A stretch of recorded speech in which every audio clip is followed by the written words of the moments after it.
What the fuck is sleep? I don't even know what that is. Just pull me up over that tree. Hold up and watch that bitch feed. Shout out What Sleep TV, man. What Sleep TV. Ain't no sleep, motherfucker. So what's up, y'all? It's KRT in here. I got King Hoody back here. So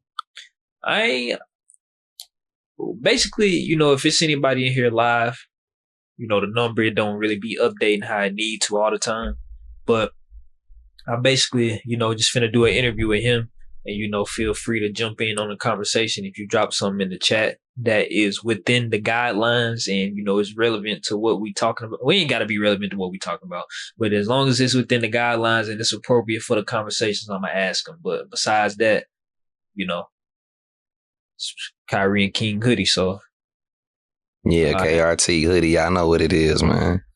The biggest. Well, look, you want to go ahead and give a quick introduction to yourself. I'm about to check this audio real quick. No introduction needed. I go by the name King Hoody, man. Up to the throne, man. They know what it is, man. No introduction needed? Nah, they know what it is, man. If they don't, they about to find out, man. For sure.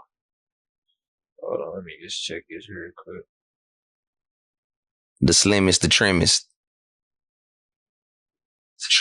Oh, yeah. See, that sounds clear as fuck. Golly. Man, you know what? After we finish this, I'm going to have to show you, like, one of my very first streams, bro. Like, I cringe at, like, how this look for real.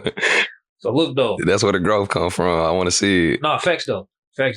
Like, you know what? I always say, like, I said this to look back because we had, like, met in person dead ass, like, 2 years ago. Yeah. And we had just did a live stream. Like, we had finally made content, after me. From knowing him for, a long time, because, we just talking about Lil Back, I would consider him, Nashville legend. Southside royalty, man. I've known Vac for years. Solid brother. Very solid brother. Yeah. Very well respected. Southside legend, man. So shout out Vac. Yeah, I was telling bro that I think a lot of times, well, for me, sometimes it'd be better that, we wait to do things, because when I look back at things just from even a year ago, I can't even say a year ago, but just for my streams a year ago, it wasn't as polished as it is now. But 2-3 years ago, I do look back at some stuff like, damn, that could have needed work. But I don't want to, just jump too much into this topic right now, but I said in a video, and I was talking about Yella, I was saying, like, me personally, like, I like hearing constructive criticism. Like, if somebody like him was telling me, like, how my shit was off, I would like that, because that's really how I got to this point right now. But that's me criticizing myself and, some people I trust. But if somebody I ain't knowing that, like, he ain't got, like, I don't care about your feelings, like, I ain't gonna lie, I would like that. But I understand, like, why people ain't really mess with what he's doing. But outside that, though, people get to know him. I think he a cool dude. So yeah. So all right. So you know what? Like, I think, bro, I've been knowing about you personally for so long that, like, I can't even pinpoint exactly when I just, like, first even heard of your name. Like, I feel like if I can remember right, I used to, like, back when I was in middle school, I used to be on Twitter a lot. So I'm sure it comes from Twitter, because that's what was pretty active, like, around, I don't know, I think I started getting on Twitter like around 2011 or something like that, and I used it all the way up until, Instagram got big. Yeah. But I used to follow, well, I'm not saying I used to, but I was following your campaign heavily when I seen, you on Twitter. Yeah. That's as far back as I remember, but, like, it's been so long, I can't even pinpoint exactly when it was. That's crazy. Yeah. Cause it's like, we was the ones who, like, really jumped off, like, even pre Twitter, like MySpace. Who's we? Just the artist that, I was, doing music with or building camaraderie with at that time. Cats like Jackie Chain. Cats like Jackie Chain. Cats like Coolest Mac. Cats like, Slimavelli from Chicago. Coolest Mac's from Atlanta. Just, around that time, we was on MySpace pushing heavy, pushing real heavy. I think I had one of my first songs that really caught, some notoriety. It was like the song Get Busy featuring this artist by the name of Ray Lavender, from Convict, who was signed to Convict Music at the time. We put out a song on MySpace called Get Busy. And it did like 500,000 plays. Damn. And we got I ended up getting a cease and desist letter from Akon's label, Convict Music, because he I guess at the time was under some type of contracts where he wasn't supposed to be doing features or something of that nature. I really don't, remember. It was a while ago, but I just remember we had got a cease and desist letter from Convict Music saying we had to take the record down. Damn. Yeah, for sure. Well, how did that feel though at the time? Like, that was some bullshit. It was some bullshit, yeah, because it was a dope record that was gaining traction. He was in town on tour at the time, and we connected, got in the studio, did the record, put it out on MySpace, boom, 500,000 plays. Next thing you know, I started getting reached out to from a lot of different blogs, Double XL, Vibe Magazine, and a host of others. So yeah, man, that didn't feel too good. I had that record took down. I still like that record to this day. We slick need to rework it. Damn. So like, you don't think like it could probably ever be found? No, it's out there. No, it's definitely, the record's out there for sure if you search YouTube. But I was going by a different name at that time. I was going by the name Lil Busy at that time, and this is a pre B Hoody era. Which is a lot of people know the B Hoody era, and then now we in the King Hoody era. So just showing the evolution. All right, I'm glad you said that though, because look, what's the difference between B Hoody and Busy and King Hoody? Like, if you could, talk about that progression, like, what? Yeah. I guess when I first started out, putting out mixtapes under the name Lil Busy, this is back when we was them young cats that, this the CD era where you was pressing your CDs up. We posted out, we be out east at the Little Barn gas station right there off UN Lane. Right down the street from the original Princess Hot Chicken. I knew you could say that. Yeah, for sure. That we posted up at the Little Barn gas station, getting off. All the gas stations around the city, anywhere we was selling CDs. You know what I'm saying? We was also them same young cats that was running to them cars and the dead ends. You know what I'm saying? So that era of my life, I would say, I was just the dream just felt so far away. I knew it was tangible, but it just seemed so far away because we was growing up in the trenches. You know what I'm saying? We was Section 8 babies. You know what I'm saying? A lot of us was living in a single parent household at that time. So at that point, it was just dreaming and just trying to figure out ways to, get money to do what we loved. You know what I'm saying? Which was music. So I would say the evolution from Lil Busy to B Hoody would be Lil Busy was struggling, and then B Hoody, had officially figured out a way to, put a few dollars, together, and from there, I would just say from B Hoody to King Hoody would be the inner work that I done.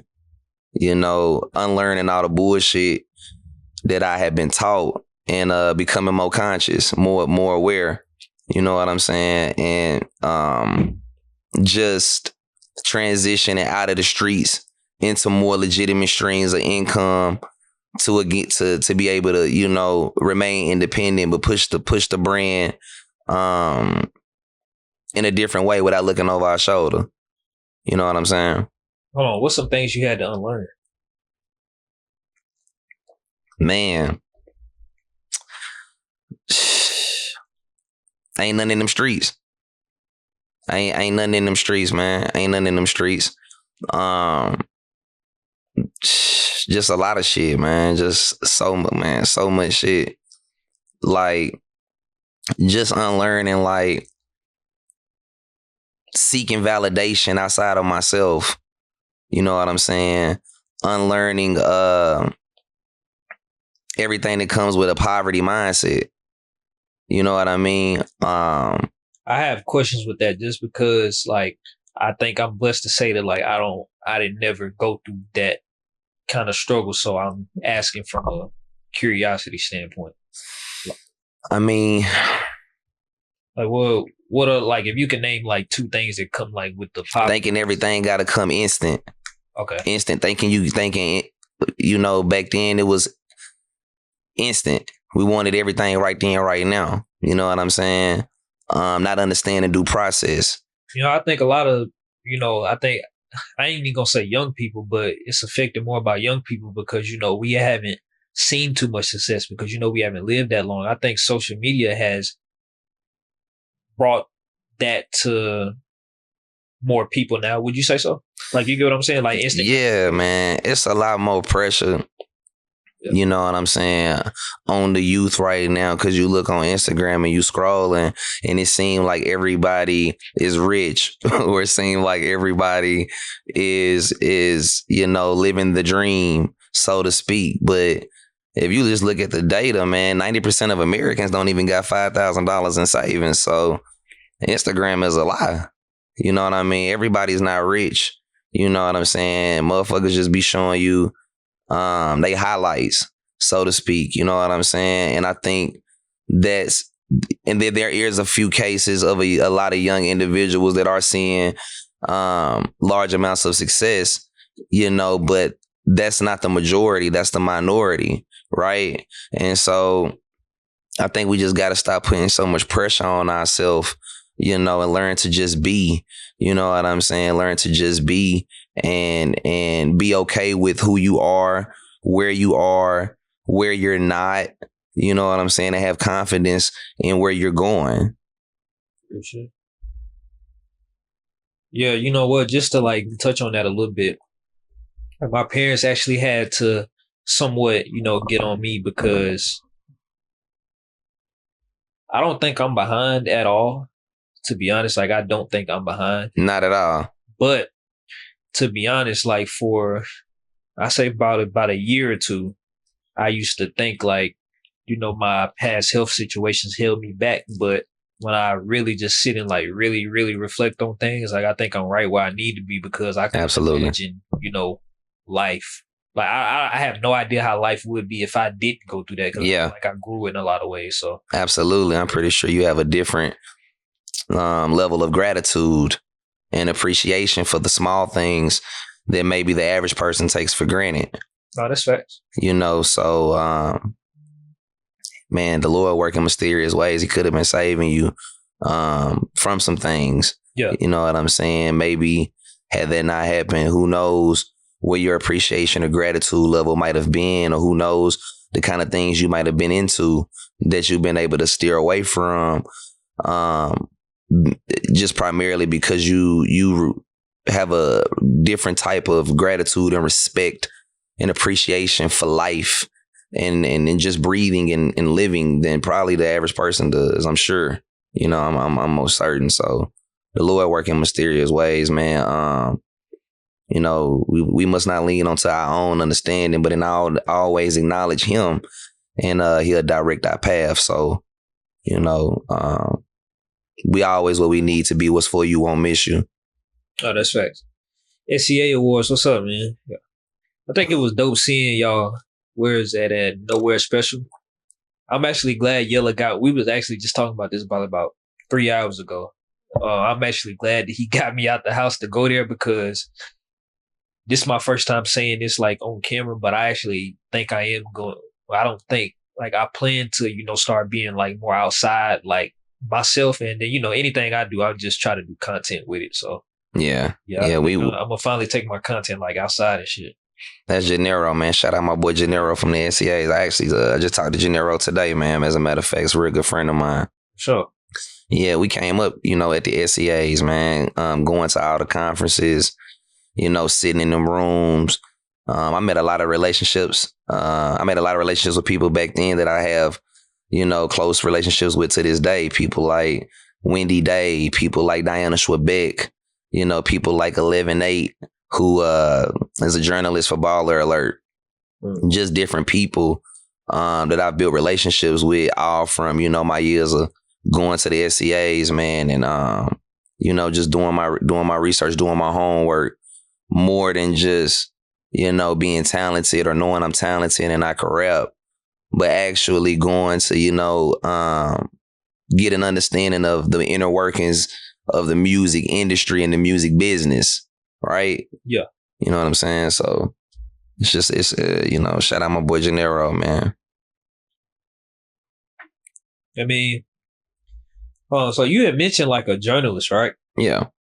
In the past, whenever, like way before like I got into this, I ain't gonna lie, I don't feel like I paid much attention to journalists. I don't know if that was like maybe, just a young thing. Like I kind of only cared about, the music, cared about YouTubers, but journalists is more as important back then. Like, let's say, I don't know, 10 years ago as they were now. Like, let's say in the MySpace days, like were journalists even like a thing? Were they important? Yeah. Like the actual like news, you get what I'm saying? Absolutely, man. The journalists were extremely important. People like Steve Ross, who was working with allhiphop.com as a journalist at the time. People like Jake Crates, who was working for allhiphop.com as a journalist at the time, who ended up becoming my PR, years later, and helped put me in a lot of different rooms, and create a lot of opportunities for me. So I was like, back then, it was a lot of different artists that was getting notoriety and popping and blowing up from the blog sites, right? Yeah. We were the pioneers of the blog era, the vibemagazine.coms, the hiphop1987.coms, the smokingsection.coms. And when I was growing up, putting out music, I was seeing different artists that I looked up to and respected, and I was seeing the different write-ups on them. And what I would do is I would look and want to know who did the write-up, right? Because you can't always reach the artist, right? But who's doing this write-up on this platform that I'm reading about the artist on, right? I'm already drawn to the platform. So if I'm an artist and I'm trying to get notoriety, let me go and build a relationship with this journalist, right? And turn them on to what I'm doing. That makes sense. You get what I'm saying? So we were just thinking of our creative ways, man, to try to get our music out there, man, and get our name out there, and yeah, for sure. The journalists were really important. I think today they're still important, but we're just in a different day and age. It's cats like yourself that's breaking artists. Yeah. Right? Like it's cats like yourself that's breaking artists with your platforms. These podcasts right now and the streaming era, if you got a huge following and you know that an artist has good music, visibility, star power, if all the ducks line up, then boom, it could blow up from coming on a What's Sleep interview. Yeah, straight up. You know what I mean? So I think cats like yourself right now are way more important to the culture than y'all realize. Really? Absolutely. 100%. They know it. They know whether they say it or not. They know what's going on. They know that's why they want to come sit on the couch. I mean, yeah, like I never like downplay that, but when I think about it, back when I wasn't doing none of this, I was just making beats. That's another thing I want to touch on too. I don't know if like you remember that period. I do. I do. All right. So, but yeah, back like before I was even, I think really when I was just making beats, the only blog that like I really paid attention to, like for real, like I would watch everything they post is XXL. Yep. But yeah. I think that was because when I say they did it right, like they would post everything they would do on Twitter. They would post everything on their website, and I still try to follow that same type of thing now. Like I'm not just on one platform. Like you can find everything on everything. That's why I always liked XXL. And plus, like they were good at branding. Like I don't think they even ever changed their logo. Now that I think about it, I think it's been the same. I can think of the last time they changed it. Man, XXL was always real prestigious, man. Yeah. And I remember, getting the XXL magazines and just being that young kid, that young, what I'm saying, that was the youngin' that was dreaming and wishing to be in these magazines or be on these platforms. And then, we start putting our music on MySpace, which then, we transitioned into Twitter.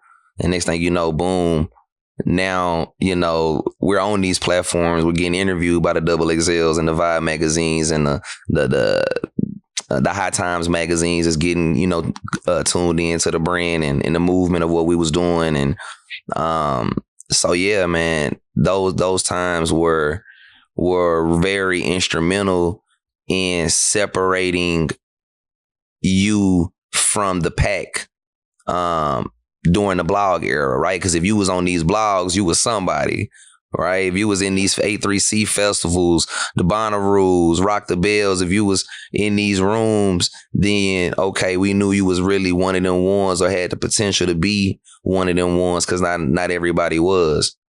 And you know what? Now I sit and think about it though. I mean, it's damn near the same way now, right? Like that. I think ain't that how most people look at it? Like, if you're not on they'll look at you, they'll look into you more or take you more serious if they see you on a certain blog, on a certain platform. Absolutely. Perception is reality for most people, man. Most people, the average person got to see it to believe it. Yeah. It's only us creatives and innovators that have to believe it before we actually see it. Right. You understand? Because we have to create it from an idea. You know what I'm saying? So I always tell people that, man, having to see it to believe it don't require no faith. But, most people need to see it to believe it, man. So. Damn, you know what that made me think about, though? What that make you think about? So, really, bro, before like 2017, I had no idea how blogs worked. I ain't gonna lie, like nothing. Like 2017, that's when I started like studying it. I started studying Vlad, Say Cheese, and For Show magazine. Then was the three that like I started studying, and it basically came and made this time. But so okay, if people looked at it back then, like, okay, this person is on a blog. Okay, they must be doing something right. Yeah. But a lot of platforms today, and I understand because, there's different ways that you have to monetize whatever you're doing. You can get on like a Say Cheese. I don't think you can pay to get on the radar. I don't think that's invite only now. But just using Say Cheese, for example, I know you can pay to be on that blog. I know like on academics, you can pay a certain amount and, they'll post you. Yeah. Was it like that back then? Do you know? Yeah, for sure. But I think even back then, what I realized after, reaching out to individual blogs and building relationships and being able to get on certain platforms, I met 11-8. Well, I met Stephanie, who at the time her Twitter handle was 11-8. Okay. And I met Jay Crates and Steve Roz, and Jay Crates ended up becoming my PR.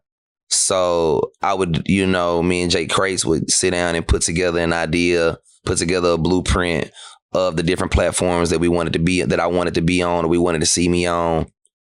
And we would definitely be able, you're definitely going to have to pay to play now. This is the music business. Right. So definitely paying Jake, a monthly fee, to make sure the music was and the content was getting serviced out to all the right platforms. And so you was able to kill, 50 sites with one stone, you know what I'm saying, so to speak. That makes sense. Yeah. And then they already had all the relationships anyway with all of the journalists and all of the bloggers and all of the platforms. Right. That's crazy because it basically works the same way now. Absolutely. For the most part, it's just, I ain't gonna say it's all streaming, but it's mainly, let's say, Instagram. Right? Yeah, for the most part, most blogs are on Instagram. It's either Instagram or YouTube. So, yeah, and it's still the same way. A lot of artists are missing that piece, man. You definitely need a PR. You definitely need a PR, somebody that already has the relationships with the platforms. And you're gonna have to pay your PR. You know what I'm saying? Your PR ain't gonna work for nobody in this business. It's gonna work for free. But that's the importance of having a marketing budget. Right. And I see that's what, and one thing I see in the city, it ain't like it's a lack of talent or nothing like that. It just be a lot of artists have start and stop, what we call start and stop campaigns. Explain that. Start and stop campaigns. Wendy Day is who taught me this, and y'all can look her up, at Rap Coalition, on Instagram or Twitter or whatever the case may be. Back when I was in the streets, she would tell me I had a start and stop campaign, which means I go on a run. I, go to the hood, go on a run, trap up some money, be able to put some content out for a month or two, then run out of money, have to stop the campaign, go back to the hood, run up, run some more money up, start the campaign again. And you can't build momentum as an artist like that. I see what you're saying. It takes, you got to be able to go on a 10-month run consecutively, so you can build up what we call your star player and your visibility, right, consecutively. So that's why it's so important to have a marketing budget, when you trying to do music. And that's what you see a lot of artists right now going through is just not having the finances to go on a consistent run. Right. You get what I'm saying? No, yeah. That makes sense when you break it down like that. That's why I asked. But since I started doing interviews and shit, I've always been a person that just asks like hella questions. Nah, for sure. Yeah. It works better. Like it helps, this job, because if I don't fully understand something, I'm asking like hella questions. Like, yeah. You feel me? So, yeah. Yeah, I'm glad you broke that down though. No, that's what she called that, a start and stop campaign. Start and stop campaign. She told me back then, which probably played a role in me. No, not even probably. It played a huge role in me getting into real estate, was because I'm in the streets and I'm thinking like, God damn, I'm like, we get into a bag, but I'm like, fuck, I can't touch 6 figures off this shit. We keep having to run through the money. We spending the money, making the money at the same time, buying shit, the lifestyle, travel, flight, studio time, PRs, visuals, hotels, clothes, beats. This shit was getting expensive. And we keeping it going, but it was just more like, she set me down and was like, look, you need a 6-figure marketing budget. Point blank. 6 figures. Yeah, for sure. Yeah, it's gonna cost you $250,000, guys. It's gonna cost you to blow up an artist, is to see an artist become an independent, regionally successful artist. You're gonna need a 6-figure marketing budget. I can see that. No way around it. Yeah. There's no way around it. Okay. So I'm just asking just because, you use the regional example, but say if somebody wanted to build when I say local, I'm going to just say Nashville, Murfreesboro, I don't know, maybe Clarksville. Is that still like local? Because, that's kind of middle Tennessee. Yeah, for sure. But I don't think I know any artist or any rapper that would want to only be known in 3. But it's steps though. Like ain't it steps? Like, well, for me, it's always been steps. Like at least for this, like I started in one city, then I went to another city, then went to another city. So it's like steps with it. It's like, so before like I even reached, regional, I had to be local. For sure. I had to, you get what I'm saying? Cry before you walk. Yeah. So let's say if somebody wanted to, take over, or reach a local level, like an actual artist in a local level, like how much would you just guess and be like, this is how much you may need? Because somebody might, need to hear this. Man, I would say. You said $250 for a regional.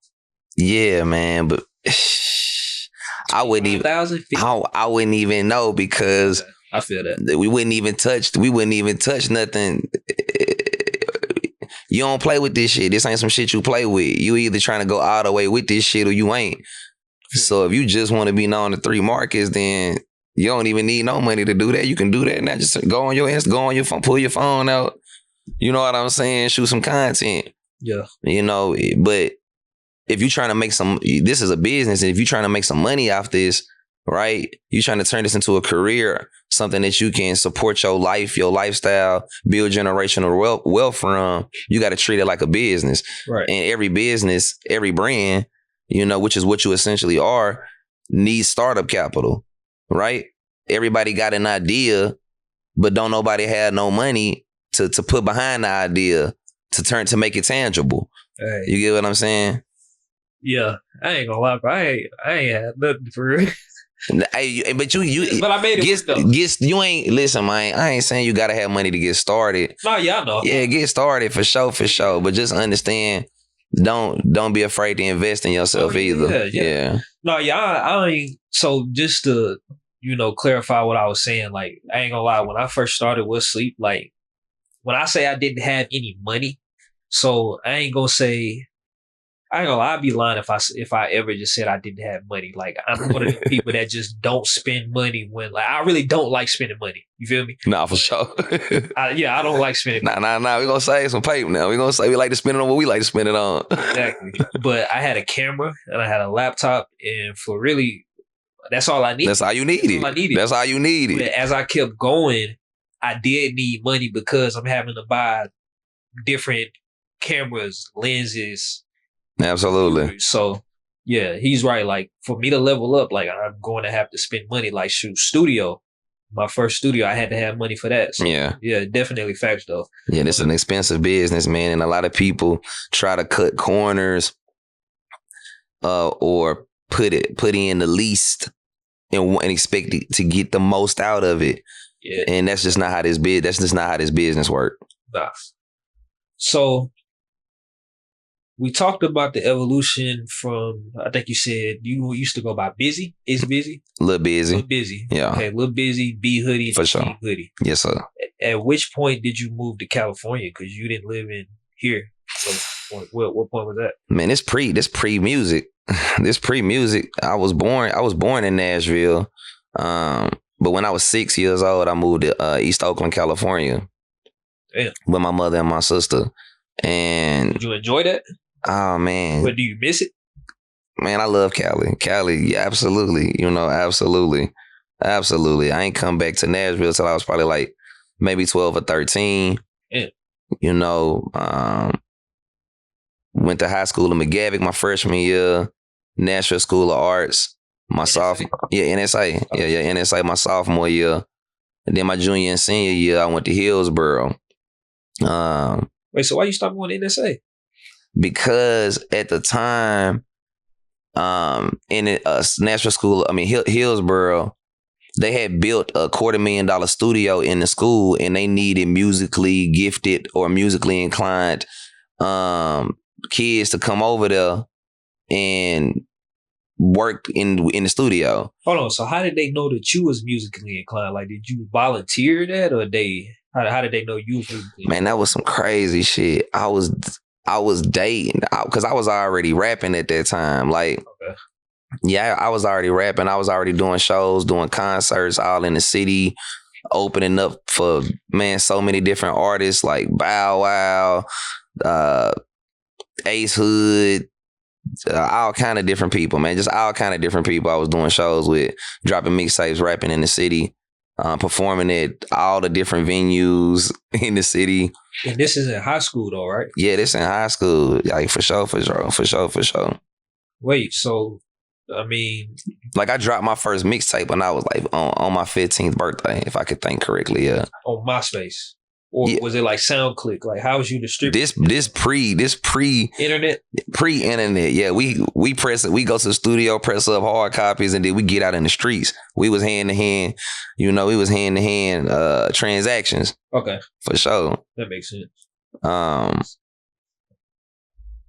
you was gonna say something? No, so.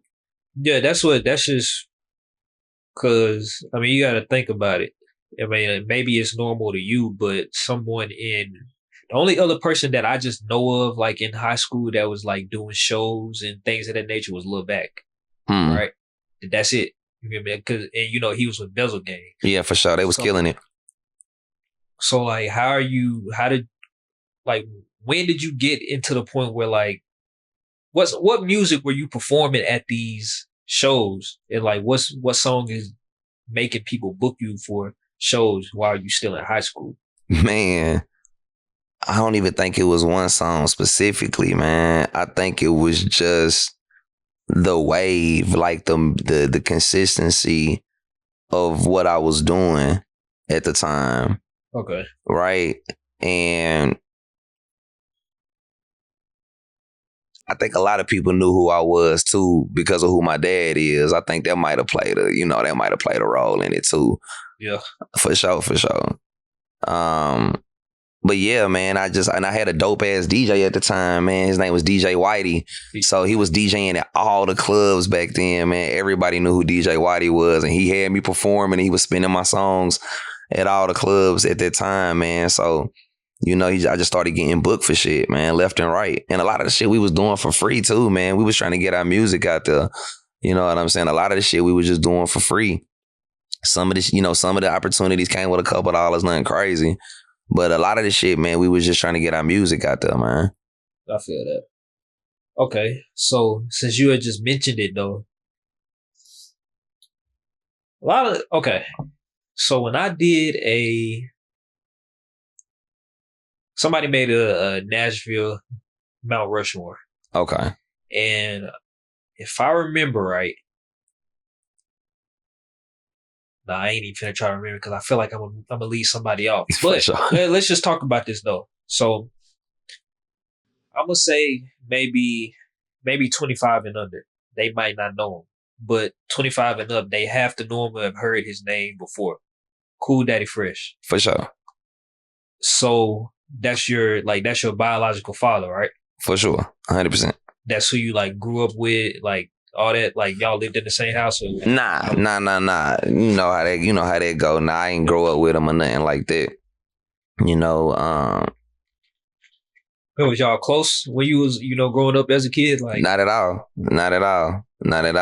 You say not at all, man. Yeah, y'all got a relationship now, though, right? Oh, that's my guy. Oh, nah, that's my guy for sure. We got a very close relationship now. That's my guy. Okay. But just being, how this shit go, man. Growing up in a single parent household, my mom and him, they were having their thing going on at the time, man. So, she had packed us up. We moved to California. Oh, so that wasn't with him? Nah, for sure. Nah, that wasn't that. But, that's neither here nor there, man. I got a close relationship with him now. And, for sure. Good. Oh, I appreciate that, fool. Maybe I got to turn. I always go turn it up in post anyways. Oh, wait, hold on. Let me move something real quick because the mic cover your face. Okay. Yeah. Okay. Cover your face. For sure. Yeah, appreciate that, fool. So, what up, though, fool? Dubs in the chat. Yeah, what up, though, fool? What up, chat? So, okay, so, but no, so I mentioned it because you said that you feel like maybe him being your pops had something to do with what, I guess you getting certain connections or Man, I think it just because Fresh is such a pioneer here in Nashville, Tennessee. I think a lot of people didn't know he had a son that did music, right? Right.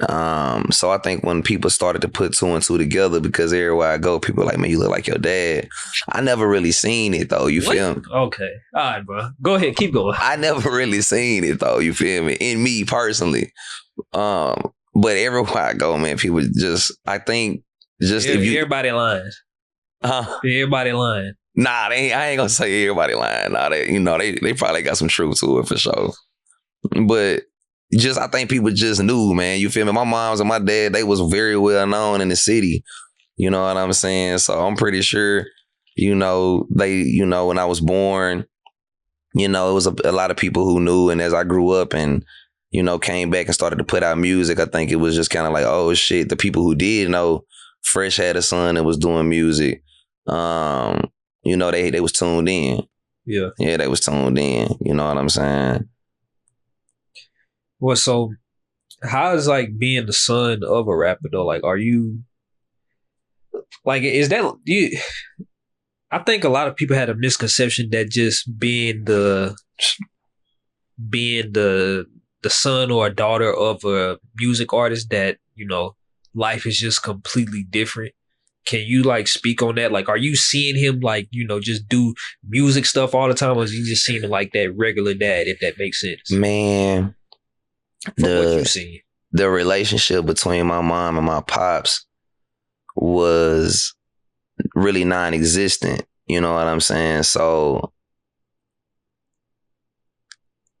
I never really seen him as I was growing up. I didn't even really know who my dad really truly was growing up, because my mom really at the time, she didn't speak good on him or bad on him. She just wouldn't say nothing about him. I see. And I think when I came, so I didn't really know, who he was, but I think. Well, hold on. When you say you know who he was, you didn't know the music side of him? No, I didn't know the music. I didn't really know the music side. You knew him though. That's. I mean, I knew I had a dad and I knew his name. You know what I'm saying, type shit. But she didn't really speak on that, and she didn't really go in depth about it until I came to her. And I was like, I was like probably like 14 going on 15. And I told her, I was like, yo, I want to put out a mixtape. I had been working with this DJ by the name of DJ Whitey, going to the studio with him, recording songs at the time. I was like 14. And we had put together a mixtape. And I came to my mom and I was like, yo, I want to put this mixtape out. And and she sat me down and she was like, I've been seeing this in you. You know what I mean? And then she went into depth about who my father was and the fact that she know this is in my blood, and she know this is something that I'm gonna do. And so she said she knew then that she couldn't do nothing but help me with it, because she knew it was gonna be nothing she could do to stop it. Yeah. Yeah, for sure. So I appreciate my mom, dudes, man. She always believed in me, man, for sure. That's real. All right, so real quick, Foquan said, what up? You know Foquan, right? Man. That's the homie. Shout out Foquan, man. What's up with it? Yeah, what up, Fo? So the humble mogul said, my brother Hoody, real day one, been rocking since the Little Busy days. Oh, that's how you spell it. I'm thinking B-U-S-Y. Nah, it was a B-I-Z-Z-Y. Okay. Yeah. All right, for sure. Yeah, he said he been rocking with you since the Little Busy days. For sure, man. I appreciate that. Hey, drop your favorite song if you can remember, like, the name from them days. I'm just curious. Man, we had a few, man, back then, which is so crazy, like, a lot of the songs I was putting out under the B Hoody name, during the B Hoody era. That's what I remember the most. Yeah, that was me and Bandplay. I was that's my dog, man. I think I am probably the first rapper to rap on a Bandplay beat. Back then he was going by KG on the track. I remember that, yeah. Yeah, for sure. We was in the studio heavy, man. Heavy. We was creating this whole stoner music wave, you know what I'm saying? They had cats like, Big Crit, Currency, Jackie Chain, hip to the movement of what I was doing. That's where them kind of relationships came about. Me and Bandplay was just in the studio, just, creating a whole new sound, a whole new wave. I always knew and I always told Band that he would be everything he is today over 15 years ago. And Band to tell you that. Yeah. Facts. Man, the dopest part about just doing this and like look, my uncle had always told me, like, look, man, you don't work with a lot of the YNs, you don't work with a lot of the young niggas, but you're gonna get better stories when you work with, the people that's, that was before you. And like, this is a perfect example of that. Nah, that's facts though. Nah, because I remember when Bandplay was KG. Yeah. Nah, for sure, man. We started to do music, and I just can't remember. Everybody we did this one song. You don't remember the name of it? I do remember the name of it. Yeah, Guapanese. It's actually, we shot a video for it. It's on YouTube right now, man, still to this day. The video ended up doing like 94,000, 95,000 views. Damn. And everybody, caught wind of it. And, Band started to work with everybody, Lido, everybody you can think of, That's hard. Me and Lido got a record together too that a lot of people don't know about. Hold on. Well, okay, it's probably not this one, because he had just said, the Humble Mogul just said Bad Monkeys with you and Starlito. He said what? Bad Monkeys? Wait. Red Monkeys, my bad. Red Monkeys, the text small. Red so Monkeys. Is that the one? He knows some. Whoever that is, he knows. He really done did his homework for sure. Yeah, we had a song called My Jeans. Me and Lido did a song called My Jeans. Yeah. It's somewhere out there in the algorithm. Y'all have to go look for it and find it. Find it, motherfucker. Yeah, nah, for sure. Damn, you know what? It's probably on Spin Real, and Spin Real ain't even up no more. But I'm probably on live mixtape, Dead Pill for some shit. It was like Dead Pill. It's probably on something like that. Yeah, I'm gonna find it for sure. Yeah, somewhere. So, what's the name of the Bandplay video? The song that Bandplay produced that you said got 94,000.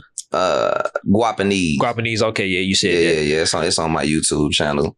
Check this timestamp. All right, yeah. All right, so look, dog, look. So for anybody new that's in here, like I said, I'm just doing an interview with King Hoody. You feel me? So feel free to join in on the conversation. If you have a question, just drop it in. If it goes within the guidelines, of Twitch and YouTube and, just social media in general, I ask. But yeah. So we get into, a handful of points that I wanted to make sure we touch on without, me even doing it.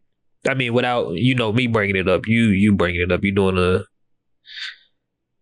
Hold on. He said, tell him this is brother Melvin from Memphis to Atlanta and now Cashville. Melvin? I know the name. Yeah, for sure. What's up, Melvin? Shout out to my boy Melvin. Yeah. Shout out to bro. Shout out to Humble Mogul. Yeah, Melvin. Yeah. Did you lived in Memphis and Atlanta too? Nah, I ain't never lived in Memphis. I done lived in a few different places. I lived in Atlanta. I went to college in Atlanta 2011. I got my first rap check in the A when I was in college down there, for sure. I lived in Atlanta. I lived in Colorado Springs for like 2 years, LA. I done lived a few places. So why'd you eventually come back here? What I had going on at the time. What I had going on, because I was, living in weed legal states, you know what I'm saying? Okay. Building relationships out there, and I was from here. I had relationships here. Connect the dots. That makes sense. You know what I'm saying? Yeah. For sure. Okay. Well, but now is like real estate like your main gig, I guess? Yeah, for sure. I don't want to call it a gig, but you get what I'm saying. Yeah. Main source of income. Basically, for sure. Real estate. Yeah. About 3.5 years ago, I got my real estate license and became a realtor. And then got in real estate for about a year, learned about wholesaling, did some wholesale deals, which led me into asking questions to the investor developers that I was wholesaling the contracts to, about how were they funding the deals, which that led me into fix and flips in high-end areas like West Mead, and which ultimately led me into doing new construction, building $1 million homes in our city. So it's just been a process, man, for sure. Okay, so this is just a question that I just thought about on the fly, right? But so how they've been saying for a long time that, it's a certain amount of people moving to Nashville every day, or I don't know, let's just say Middle Tennessee. Yeah. It's a lot of people moving to Middle Tennessee every day, or I don't know, let's say every year, right? Like 100 or 150. I hear that, yeah. Yeah, something like that, yeah. So just hearing that over so many years, right? It's only so much land that we can, build on in Nashville / Middle Tennessee. So doesn't that make it to where, like, I guess, I don't know, all of the real estate in the city is pretty much taken or spoken for, so you have to keep going out? Nah, that's not. That's not how it works? Nah, man, there's always lucrative opportunities in the city. It's just all about, timing, numbers, location, and understanding how to source the right opportunity, the right deal, depending upon what are you trying to get done. Like, are you looking to purchase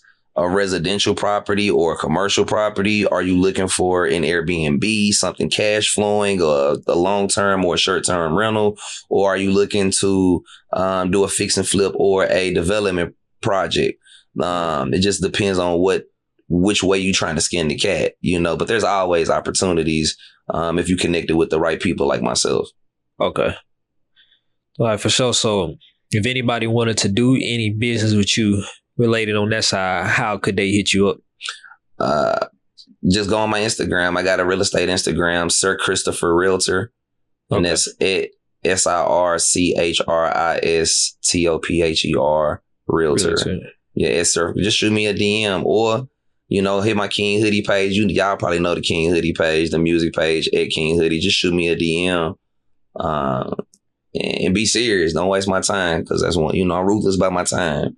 Don't waste my time. You can ask me anything, I'll respond, I'll answer. Most people that know me know how giving I am, how helpful I am, how much I pour into the people, my tribe, or the people around me, or the people I come in contact with. But I don't like my time wasted. I feel that. So I appreciate you pulling up for sure. Nah, we posted this long overdue. This long overdue. I love what you're doing. I've been telling you that. Like you said, you've been seeing me. I've been seeing you. I keep my eyes on everything. And what you're doing right now is dope, man. You know what I'm saying? And I just wanted to continue I wanted to make sure that I came to support it. You know what I'm saying? And I wanted to come sit on the couch too, for sure. Yeah, I appreciate you for having me. Thank you. So you know what? Speaking of that, because we had mentioned it a little bit earlier. So you do remember like when I was making beats? Yeah, absolutely. Do you remember the name I used to go by? Fuck no, hell nah, twin. I ain't even gonna hold you. I don't remember the name you used to go by. I don't even want to say this shit, bro. Say the name. What was the name? It wasn't nothing crazy. It's just... What was the name? They want to know. Chat want to know. Bro, you finna laugh, bro. That's making me not want to say the shit. Fuck it, bro. Reezy. Reezy? Yeah. What's wrong with Reezy? I don't know, bro. It's just... I don't know. I like my first and last Reezy name. hard. Yeah. Reezy. Yeah. That's tough. Debatable. That's tough. Now it's Reezy cool. Reezy cool. Yeah. Yeah. Reezy cool. The Reezy sound like a producer name. Yeah. But I like my first and last name, so that's why I started going by that. DJ Reezy. Some shit like that. No, we ain't gonna play with it like that. Hell no. Not DJ. Not DJ. Nah. But so back in that, so you kind of like got into music, if I'm understanding right. You got into music back when you was in Cali, right? Nah, like man, I didn't get in music till I ain't dropped my first mixtape till I moved back to Nashville. So did you make any like connections out there that would have been valuable to your music career at that point when you was in Cali or in Atlanta? I was absolutely, man. Gosh, man, I met so many people. You said you opened up for Bow Wow, for example. I don't remember all the names you said, but I remember Kendrick Lamar. Kendrick, right? I went on the Dub Magazine tour with a lot of different artists: Kid Shine, Soulja Boy, Waka Flocka. Hold on, what you do with Kendrick Lamar? I opened up a show for Kendrick Lamar in Atlanta. I opened up a show for him. Yeah, for sure. When was this? 2012. Like this, I think it's like Section 8. I think, what was he doing? Maybe Section 80, pre-Section 80, right? Doing Section 80 or something like that. Yeah. But I remember I did a show with him. We got a chance to chop it up. Me, him, and Schoolboy Q chopped it up right before the show. I actually came on right before Kendrick Lamar. You know what I'm saying? So, yeah, man, I done did shows with so many people. It ain't even funny. Yeah. So how is that like, paid off? Like looking back, like just talk about like how, I don't know, just talk about like how that, it benefited you at the time and now. Man. Opening up for people like that. You said Kendrick Lamar, Bow Wow, Soulja Boy. You get to open up for people that you see, you get to do shows or meet people that are your peers that are doing that are living the dream, right? That have already made it. Right. And I think what it does is, it breeds more confidence in you. That makes sense. You know what I'm saying? Like, okay, I'm here. You know what I mean? And at that time, I'm running into these cats and they listening to my music and they telling me how dope I am, how much they love my sound. And, it gives you the confidence to keep going. Cause at that time, you know what I'm saying? You ain't got no deal. You ain't signed. You know what I'm saying? You might not even be getting a whole lot of money from the shit. You probably, I think at that time, I know for sure I was spending more money than I was making on this shit for sure. But man, yeah, you just get the confidence to keep going, man. And then you building relationships. Relationships worth more than money. No, that's facts though. Relationships worth more than money. That's facts. I got a lot of them relationships to this day. No, you know what? That's facts. Like a lot of people wonder how I got into just blogging for real. Like you, for example, I didn't even think you would remember me from making beats. But man, come on. When I made that crossover, At the time, I was working around Trapper Mandel, Exclusive, Shout out Bree. Trapper Mandel. I know Yeah. Bree. That's like my little brother, man. Yeah, shout out to all them. For sure. But whenever I switched into, doing this media thing, like I think like a lot of them didn't really look at me like, man, I think the people that already knew me didn't really just look at me like, man, who the hell is this dude trying to jump into this shit? They already knew me from making beats. Yeah. So it like already had the relationships. And I think it definitely did help me. You feel me? Absolutely. So absolutely. Yeah, relationships definitely important. Building them relationships and ultimately getting back home and booking some of them guys, paying for venues, paying for, they show fee, booking hotels, putting shows together, concerts together. At that time, a lot of the shows that I was doing, majority of the shows, I was doing it with my own money. I was booking myself. How does that work?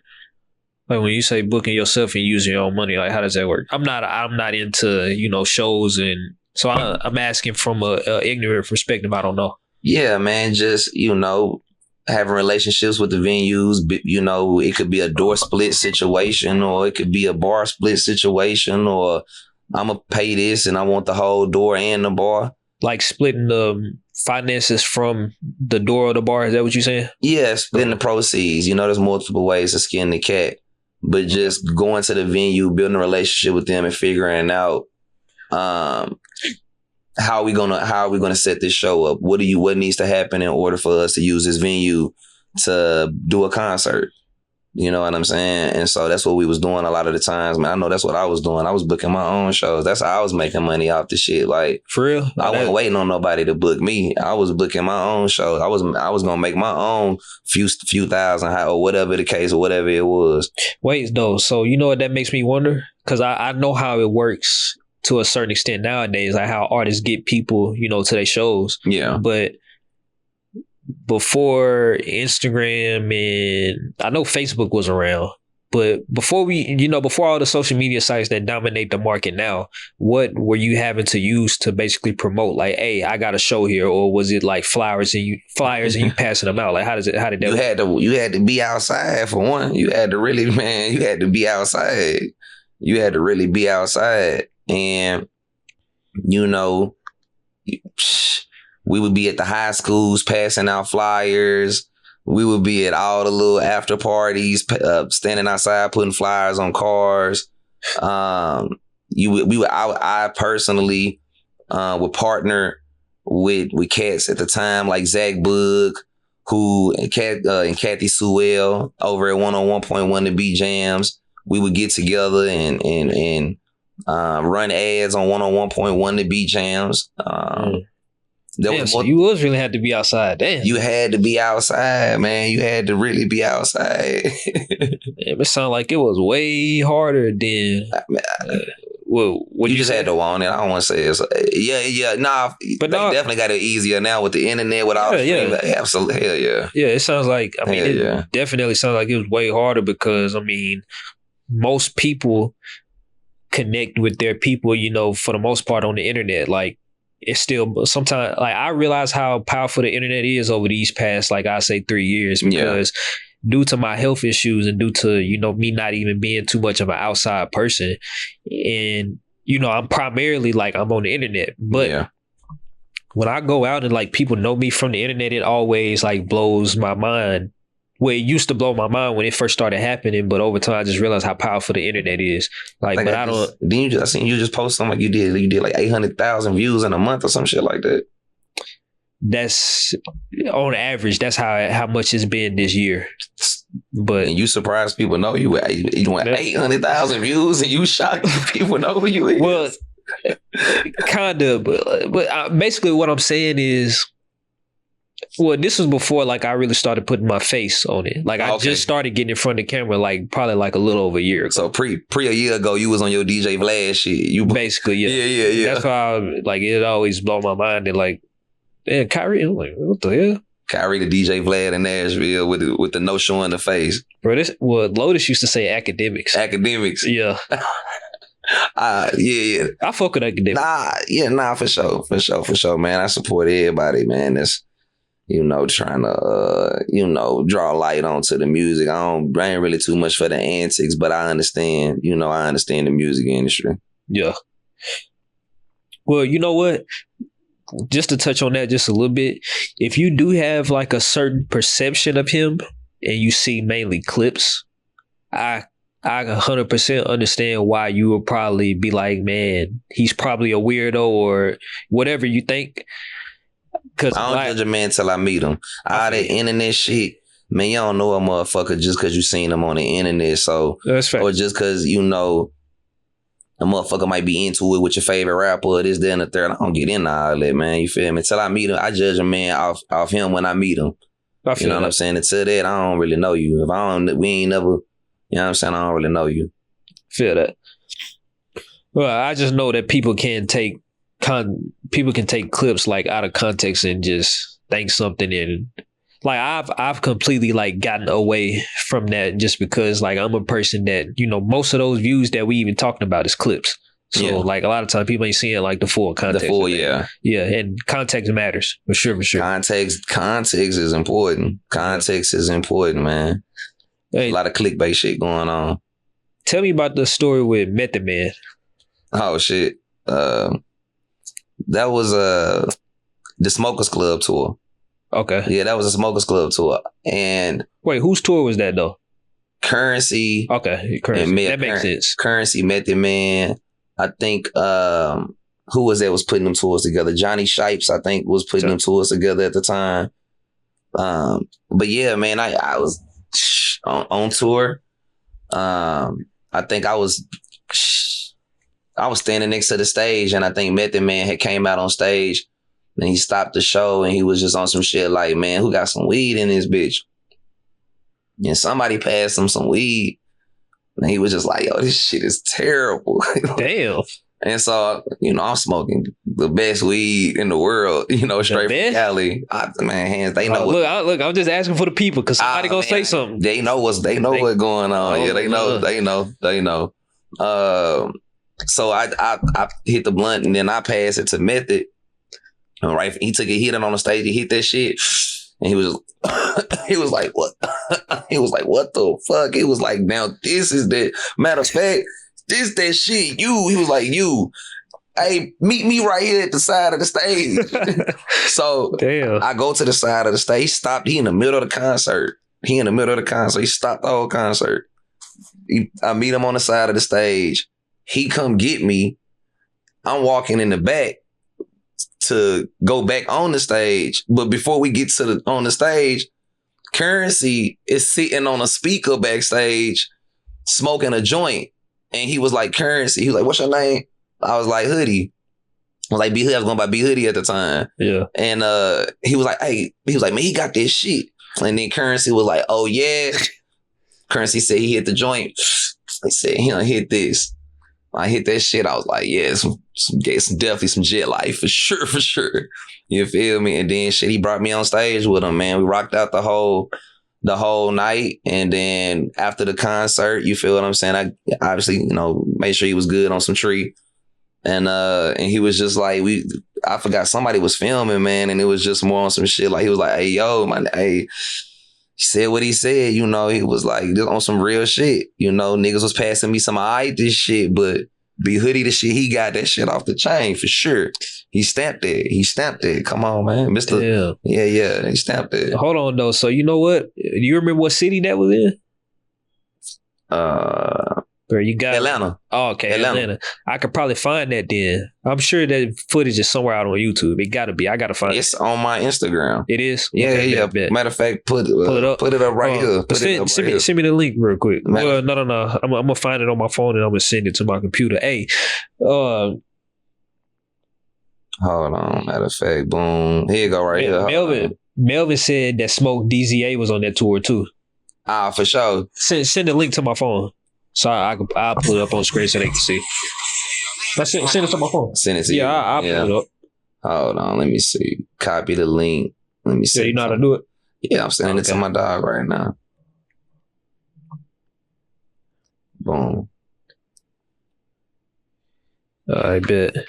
Oh, y'all, let me get this pulled up real quick. Why you doing that? Hold on 1 second, Curry. You finna step outside? Nah, it's not.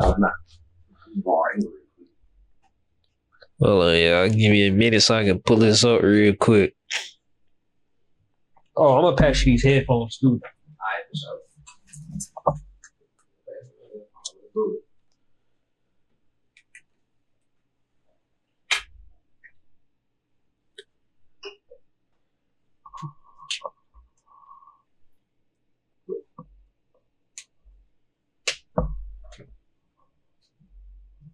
Be right back. I ain't get the head.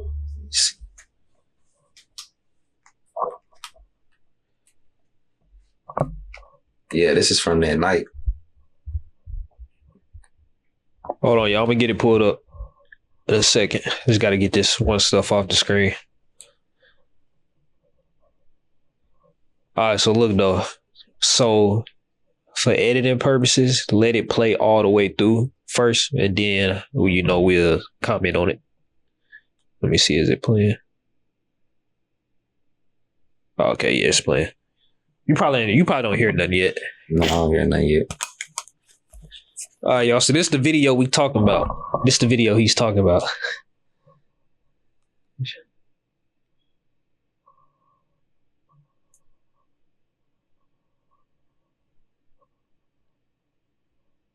Hold on. I know the sound ain't playing.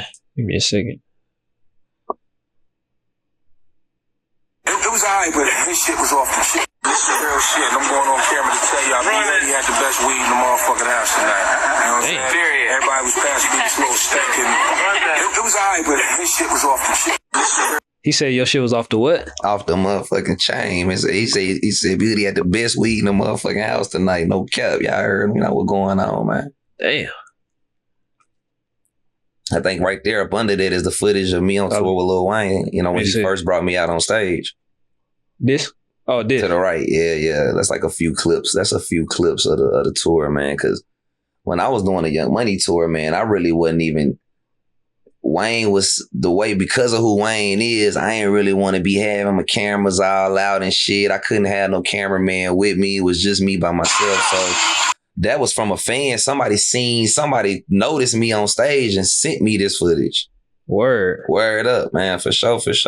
Shout out to my brother Marley G, man. My boy Don't Shoot him Marley, man. Without him, shit, none of that shit would be possible, man. I'm finna play this for y'all.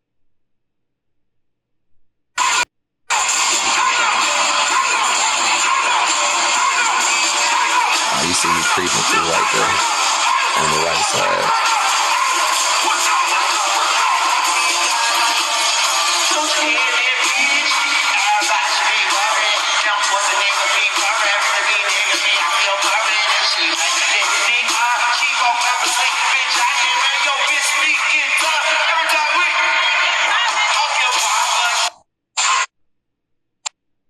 Oh, these pictures. It's just a few. Yeah, gonna me and Gutter, my boy Marley G. Just stage passes and shit, access passes, because we went on multiple tours together, man. I did multiple tours with them. That's hard. That's me waking up that's me waking up in LA. That night right there, I was at Chief Keef listening party. Chief Keef had invited me to his listening party. And the next morning, we woke up on LA Weekly, man. I thought that was funny as hell. That's 2018? Damn, so that's when like blogs was like outside and like they was out, run up on you with... Yeah, that's hard. Yeah, it was serious. Yeah, it was different, man. You really it was different. It's me on stage with Wayne, the DJ. Shout out my boy DJ T. Lewis. My boy Corey Guns. That's hard. I met a lot of people on that tour, man. I met Nicki Minaj on that tour with them. Nicki Nicki kissed me on my cheek, on my left cheek. I damn didn't want to wash my cheek hold for a on, week. Nick. What? Yeah, I met Nicki Minaj on bro. Kiss you on the cheek? Bro, listen, bro. Man, her husband nah. Nah, she wasn't married at the time. Nah, she was just being friend, just being nice. She was Marley G had introduced me to her backstage. I wouldn't have took that as just friendly. Not from her. Bro. I done met Eve on the elevator before. Just y'all two? Nah, it wasn't just bro. Nah. She was with somebody, bro. But we was in the Jeremy Scott Hotel off Sunset Boulevard in LA. I'm on tour with Young Money at the time. And me, Marley G, Mac Main, and I forgot who. Somebody else was getting on the elevator with us, and next thing you know, before we got on the elevator, this hand stopped the elevator, and it's Eve. Shit, man. I wish I was there. I was too young at the time, but I still would have. You feel me? It was crazy because the whole time in my mind, the whole time I'm like, man, this Eve from Barbershop, this Miss who drank my apple juice. You feel me? And you know, I don't really get starstruck by that many people, but Eve kind of had me like, oh, okay, I'm living this shit. I'm around Lil Wayne, I'm around everybody, and that's just dope, man. You know what I'm saying? But when I met Eve, that was special. She got on the elevator, and she was like, I had on some off-white Jordan 1s, and she was like, I love your shoes, I love your shoes. And then she was you know, I would have fell down to my knees right there. Huh? I would have fell down to my knees right there. She was like, yo, it was a lot to take in. And when she got out the elevator, the homies was kind of like, you know, they popping shit or whatever. They popping shit or whatever. But that was cool. That was a cool experience. How old is Eve right now, you know? Shit, chat, look it up. Shit, I don't know. Chat. Fuck, somebody Google that. Somebody Google that shit. I got you. I'm finna look it up real quick. Shit, Eve still look good. But nah, she was very cool. You know, she was very nice, very personable. It was really dope to meet her. She 47? What? Yeah, it says she 47. Man, probably look 27. Man, shit. What's up, Eve? Oh, that's what you said. What's up? Yeah. Nah, man, like, you know, and I think that's why a lot of people been wanting me to do more interviews, because Kyrie, as you know, I don't really do many interviews, man. Can you say why? Do you want to? I'm sure people wonder why. Like, hold on though. Before you answer that, do you think that could have helped you reach more people at the time if you were doing interviews? Because probably, I would not go do them, man. It was real bad at the time. You know what I'm saying? It was real bad. You know, me and Jake would talk about that a lot. It would be a lot of interviews that I just wouldn't do. I've never really liked talking on camera. Okay. So I've always wanted my music and my art to speak for itself. I was taught to let your work speak for itself. Right. You get what I'm saying? And at the time, I had one foot in the streets, one foot in the music industry. And I was really in the streets. And so I just honestly didn't want to turn too much attention onto myself. I see. You know what I'm saying? And I couldn't explain how I was getting the money. I see. You know what I'm saying? So, and then my OGs and my uncles, you know, they owe murder the code. You know, say less, they silence. You know, they verbs. They all action, you know what I mean? Me and a few words. And so with what I was doing, I just really wasn't trying to. And then, you know, I wasn't chasing fame. You know, music is something I've always done because it was therapeutic to me. I see. And I put it out and shared it with people, obviously. But I never really cared about the fame. I couldn't really predict that all of the relationships, the opportunities, the platforms would come from it, because a lot of people was putting out music at that time that was not getting those opportunities afforded to them.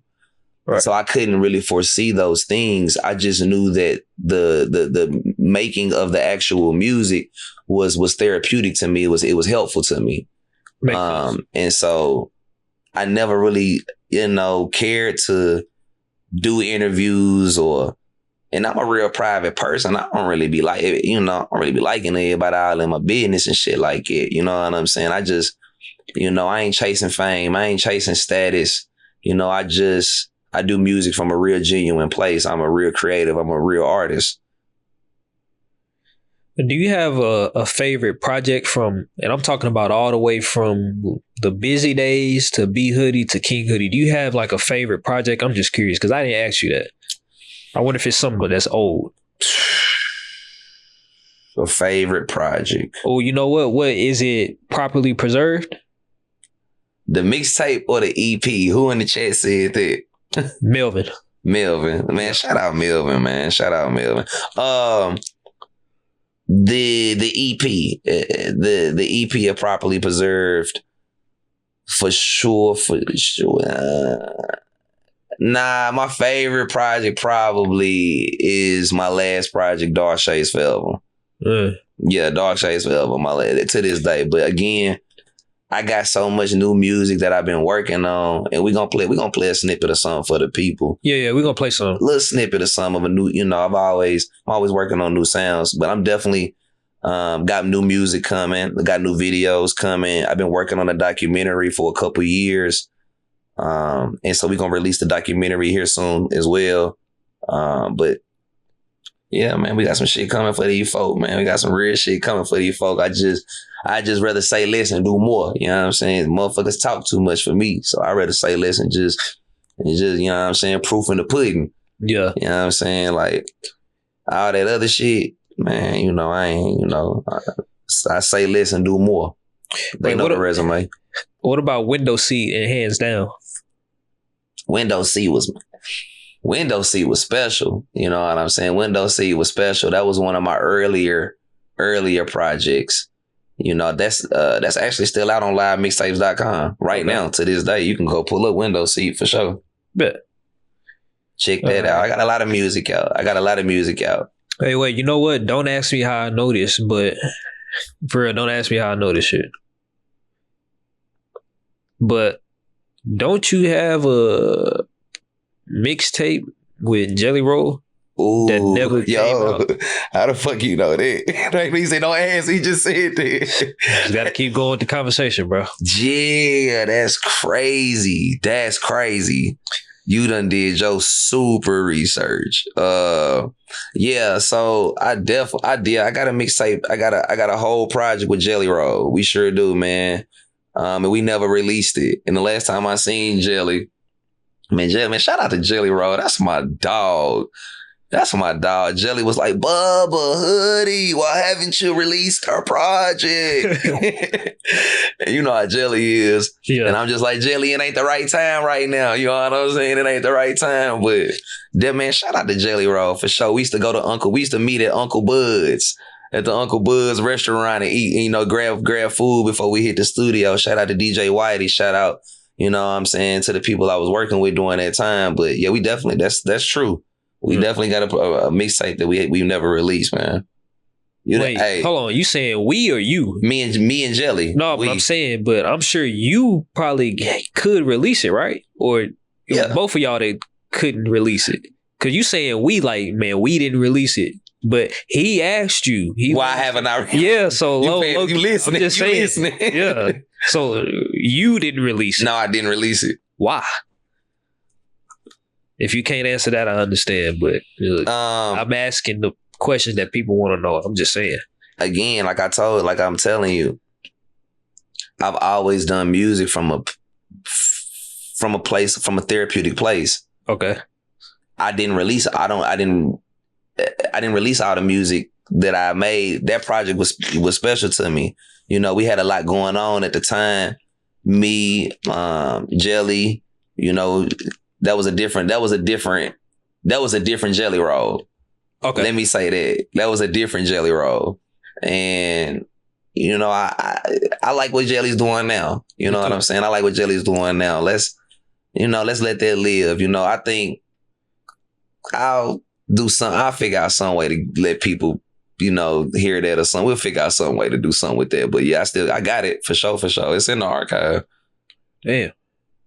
You probably protect your hard drive with your life, huh? Took double black ops situation. You the only person that know where it's at? I'm not. It's oh damn. I'm not. Nah, somebody. It's one other person that got the music. Oh, just one? Just one. You trust that person like a motherfucker? Absolutely. Okay. Absolutely. That's what's up. Because people leak V's songs. So yeah, I heard shout out, man. Vez is crazy. V's. I definitely. He's somebody that I really like his music. Like that's somebody I would really want to work with. Yeah. Yeah, for sure. V's is dope. Oh wait. He said I was saying that window seat was the hardest to me, hands down. Window seats had some. Window seat was classic. It was classic. How many different projects would you say you released though? If you could take a guess on a number.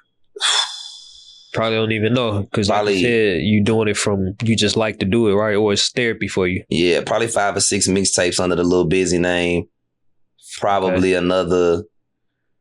Let me see. Up under the B Hoodie name, we got Window Seat, Properly Preserved, the mixtape, Properly Preserved, the EP, Pre-rolled J's with DJ Burn one. Pre-roll L's with Zach Boog, Dark Shades Forever. How many? Slow burn. How many projects is it? That's over 11. So I think about 12. Oh, we got Dark Shades. No, Dark Shades Forever was up under King Hoodie. I've only dropped one project under the King Hoodie name, and that's Dark Shades Forever. And this, are you, so for 2026, can you say if you're releasing another one like anytime soon? Like real soon. I ain't even gonna hold y'all. Yeah, I got something dropping real soon. Are they gonna be mainly new songs, or is it gonna be like some old songs that you never done anything with? All new material. Everything. Why not some of the new ones? I mean, why not some of the old ones?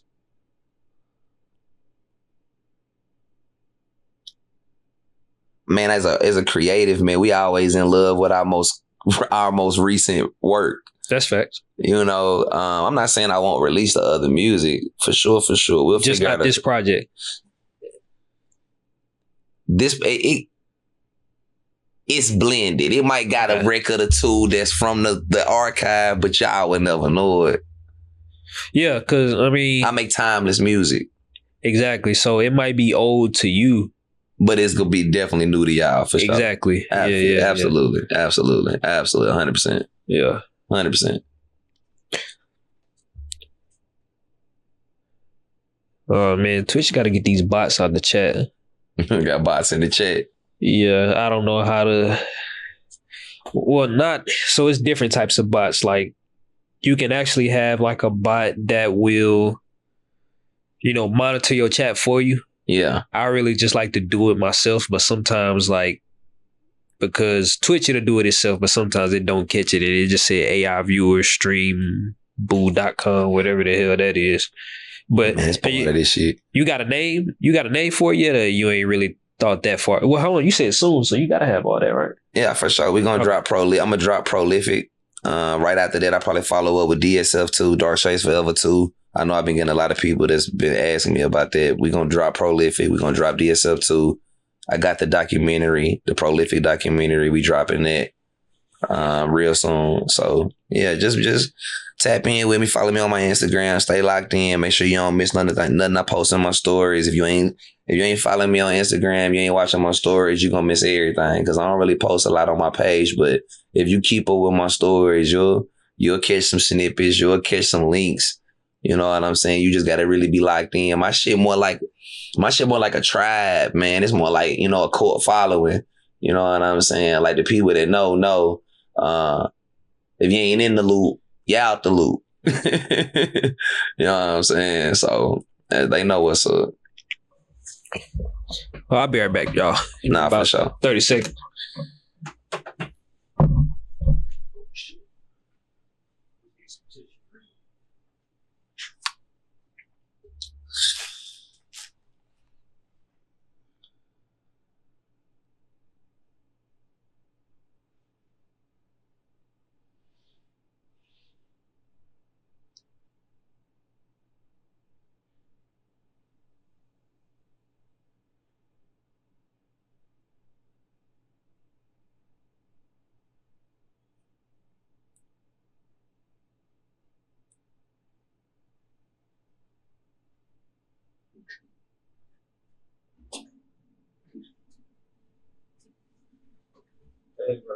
What's up, Twine? Let me make sure they can hear. Nah, you know what I ain't had in a minute though? What you ain't had? Man, Princess. I ain't had Princess in a minute. I use, man. I ain't gonna lie, man. Princess ain't been the same since they left Dickinson Road. I fuck with Princess. Don't never get it fucked up. I'm gonna go bump down on Princess for sure. But man, I miss the greasy paper bag. Like I come from the greasy paper bag era. That's before you don't even know nothing about that, man. You don't know nothing about that, man. They know what I'm talking about. Go, you say you fuck with Lil Vet. Add my boy Lil Vet. Yeah, that's what he said. Yeah, greasy paper bag era, man. Yeah. You do a lot of interviews with Lito and Band. They know what I'm talking about. They know about the greasy paper bag era out east. So like, it was just like one of them things where you just had to be there to understand. You had to be there, man. You had to be there for sure. You gonna wait. You was gonna wait them 30, 40 minutes for their bags off for sure. Man. At 2, 3 in the morning too? You gonna wait. You gonna wait for Princess for sure. God, please. Damn, Kyrie, man, he's a bad bro. Yeah, it's that first door on the right. Yeah, man. Nigga been drinking all his tea and shit. I'll be back, Jay. All right, so look though, man. Look, y'all, Pistol had actually so Lil Vac said in that same live stream that, like he said, at like 3, 4 in the morning, the line would be 20, 30 minutes long, and it would be certain people that would literally pay $20 to just skip the line and just get whatever's available, and like people would really do that.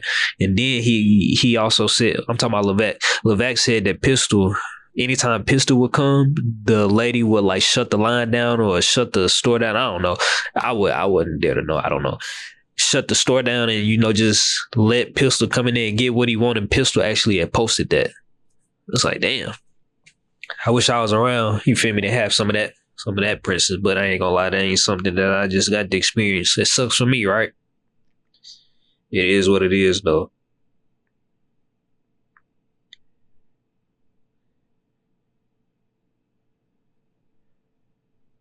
Damn, did I really miss out like that, though? Y'all, I got it cold as hell in here. That's why I got this jacket on. You gotta have it cold, though, so your electronics won't overheat.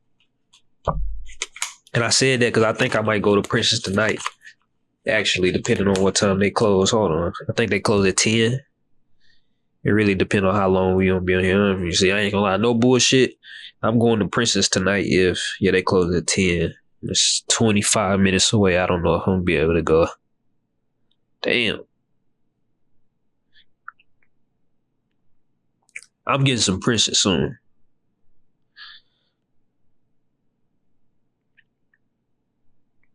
Yeah, I peep how he said, how the fuck you knew that? Talking about the Jelly Roll and the Jelly Roll project. Whoever that is that got his shit, I hope they never say who it is, because the wrong person, they'll try to get that shit. That's worth a lot of fucking bread. Sure. What? I'll be right back. Oh, he said, I think that location was off either Dickinson or Brick Church Pike. I got into Princess from Don Tripp, and since then, that's been my favorite spot. Was off. What'd he say?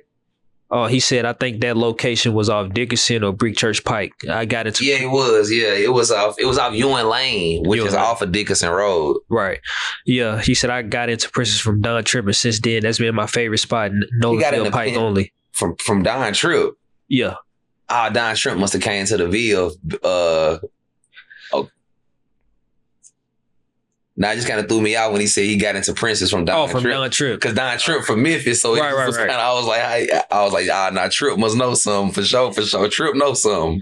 Hey, look, bro, the next time you over there, actually, at that Princess on Nolensville, you feel me, check out that smoke shop that's right on the right side. That's actually, my family smoke shop right there. That's your people's? Yeah. What's the name of the smoke shop? Pressure Smoking Vape. I actually know. Yeah, I know Pressure Smoking Vape. Yeah, well, you be going in there sometime? I actually usually go to Pressure Smoking Vape. I usually go to the one that's off of West End. That's funny, is it? With the Bob Marley mural on the outside. Yeah, well, we used to have that. We changed it to like the green thing. I haven't been in a little second, but I used to go down there quite often. And man, I was dating this chick that worked at Vanderbilt Hospital at the time, man, and I would, when I would go see or whatever, I stop at Pressure, smoke a vape, grab some grabber leaves, take a dab, kind of kick it a little bit. Damn, I'm surprised you ain't never. Well, when you start going there? I met the owner. Oh, you know him? Yeah, I forget his name. Man, I feel I'm so bad with names because I meet so many people. No, it's good. I'll tell you his name, but I ain't gonna say it on here because he's so private. Yeah, he from when I met him, I could gather that. Yeah, yeah. Cool dude though. Dude though. He actually we was talking about trying to find him another building, because he wanted another building somewhere. So yeah, but yeah, that's the homie. Good dude. Oh, damn, that's a full circle moment. He said to me one time, he was like, man, a lot of people don't even be knowing that you my nephew. And I be like, yeah, a lot of people really, like Lil Vac didn't know until, like, he knew, like, a lot of people be knowing him and be knowing me, but not even knowing that, like, that's actually, yeah, that's cool as hell, though. That's crazy. Yeah, that's how Nashville be, man. It be like, a lot of folks don't be knowing, like, a lot of shit, man. There's so many artists that I know here in the city, or so many individuals that I know here and pour into or got relationships with, or they call me for music advice, fashion advice, real estate advice, relationship advice. Oh, they be calling you for fashion advice? Ah, man, come on. Ain't no Mr. Put it on. All right, hold Mr. Put it on. Hold on, do a fit check real quick for what you got on. Whoa. Ah, man, it's just, man, I go Alexander McQueen's on the bottoms, man. You know, nothing crazy, man. Them the lemon pepper stuffers, man. I go LA fitted, you know what I'm saying? LA fitted. I go Euro cut on the top, you know what I'm saying? This is, baby, they probably made 100 of these or some shit like it. You know what I'm saying? You probably never seen nothing like this. On the pants, you know, we keep it a light. We go light on the pants, you know what I'm saying? I ain't gonna tell you the brand name or nothing like it, but that was just we gonna call these a couple hundred. Damn. Oh, we just a light couple hundred. Wrist game, we go Cardi. Damn. Cardi. Okay, the big one, not the little one. Hold on, what millimeter? Okay, if your shit ain't 41, you got a petty wrist. Damn. Okay. Yeah, we go 41. And we go Balenciaga on the shade. Damn. Okay. Play with your bitch, not me. And he talking to y'all. now shit, yeah. You know, stream and Instagram. Instagram for popping it. You know what I mean? We on Instagram. Somebody clip this for Instagram. Instagram for popping it. You know, okay. We gotta pop it a little bit. You know what I'm saying? These are the light little trophies and shit that come with this shit. For sure. That. Hold on, come with what? Hard work. I feel that. Sacrifice. I feel that. Late nights, early mornings. Discipline, routine, betting on yourself. I'm going through all that now. Yeah, well, I've been going through it. That's all I've been doing, man. But you doing great, man. For sure, yeah. For sure. Thank you. Know, and life come in phases, man. Life come in phases. Transition is directly related to growth, right? And transition is uncomfortable. Because transition means change. That's right. You understand what I'm saying? But embrace it. Embrace it. You know what I'm saying? For sure. For sure. They be coming to you for relationship advice too? Man, all kind of shit, bro. You'd be amazed what a person to call you for. I ain't know that shit. I'm damn sure not the person to be calling for relationship advice. That's for sure. Look, I say that to everybody. Like anytime, it's done been about so many different girls. Like not like that, but it's been different girls on stream that like I was actually like kind of with or whatever. Nah, man. So they know I'm the wrong person to get relationship advice from. I done got in trouble for saying shit. For saying too much on stream before, like, I am the wrong person to take relationship. They get to asking me relationship questions. I do this. Hey, I told Vac a funny story about why I don't go to the Tanker Outlets, Princess. I seen it. You seen that? Yeah. Hey, you know. Hey, man. You know, that's why you gotta, man, you just gotta keep it real up front. Hey, look here. This who I am. This what I like. This what I got going on. You know what I'm saying? Yeah. You either accept me for me or not. You can't. Yeah. You can't be lying to the females, bro. Because that's really what you be honest, bro. You'd be surprised at how much a woman can handle the truth. You at least got to give her the autonomy to decide. Now, if you fucking with if you got, you know, you dating is to get to know multiple different people. Get to know. Yeah. You know what I'm saying? And if you're doing that, just be honest. Give her the autonomy, to decide or choose. You know what I'm saying? If she either gonna choose, she either gonna rock with you or not. You'd be amazed how many chicks really ain't really tripping like it. You know what I'm saying? Well, what about I would believe that, but I'm finna give you a real deal example. You feel me? Real shit. All right, bet. Put me down. So eventually it was somebody that I was lying to. You feel me? But the truth eventually came out, and you feel me? She was still, what? Damn, you ain't gonna. I'm like, fuck it. I'm telling you the story. I just realized you gonna laugh. Nah, it is funny. I'm laughing because I can relate to it. For real? Absolutely. Okay, I'm not laughing at you, my brother. That's real shit you saying. Go ahead. So look though. Eventually, you feel me? The truth came out or whatever. She was still fucking with me and shit like that. We still kicking it. Yeah. Right. All while I have a whole situation going on, like a real deal situation. So, man, it was like 2-3 times, right? Yeah. We'll be in the car and she'll be like, hey, can you change the music? Can I change the music? I'll be like, yeah. Sit beside me and go through my phone and say something and get mad. I'm just like, bro, why are you doing that? Like, why are you doing that? Like, why are you looking for something? I'm already telling you, like, I have something else going on. Like, and you know this already. So, like, yeah, why you go? Exactly. You gonna look for it. You gonna find it. So this shit. So it's funny, but it's not. But just let me tell you the whole thing. It was so funny. So we at some random spot in Midtown, off like, I think it's like Hayes Street or something like that. Okay. Some random bar in Midtown, you feel me, just eating or whatever. And for some reason, like, she asked me like when her birthday is, and like, bro, I ain't gonna lie, I don't remember people's birthdays. I remember like 4 people's birthdays. That's it. Should have hit you with the test question. Yeah, hit me with the random test question. Like, paying attention to me question. Yeah. And I couldn't figure it out, and she spent the whole time in there saying, you can do all this for a nigga, and they not even know your fucking birthday. That shit not funny, but it's funny. Yeah. So look, this is at the time when Trump I think he had just got elected, or maybe he was about to get elected, and she was like, see, this that Trump Republican shit. They're eating the dogs, they're eating the cats. You feel? Bro, I have no fucking idea. How did she get political? I have no idea, bro, but that I could do nothing but laugh at that. Like, that shit was funny. Yeah. And it was other people in the bar, and I'm sure they was thinking like, bro, she's being like, how long she gonna go on about this? She done shot off on my young. But she was doing this for a whole hour straight. So eventually we ended up leaving, and we finna walk to my car. Like, at Midtown, it's like I was parked on the street. My car was parked on the other side of the street, probably like maybe, I don't know, 3 cars down. Shit, I'm finna walk to the car. She started speed walking down the block. Keep in mind, she live in Antioch. And I'm like, what the fuck? Bro, I had to chase her 2-3 blocks and be like, bro, you're literally drunk. I'm not finna let you walk home and you live in Antioch. Like, we are literally in mid. Bro, I had a situation like that happen, man. Like, for sure. I had a situation like that happen. Oh, well, let me tell you this last part so it can make sense. I'm at the end. Look, don't forget that though. Don't forget.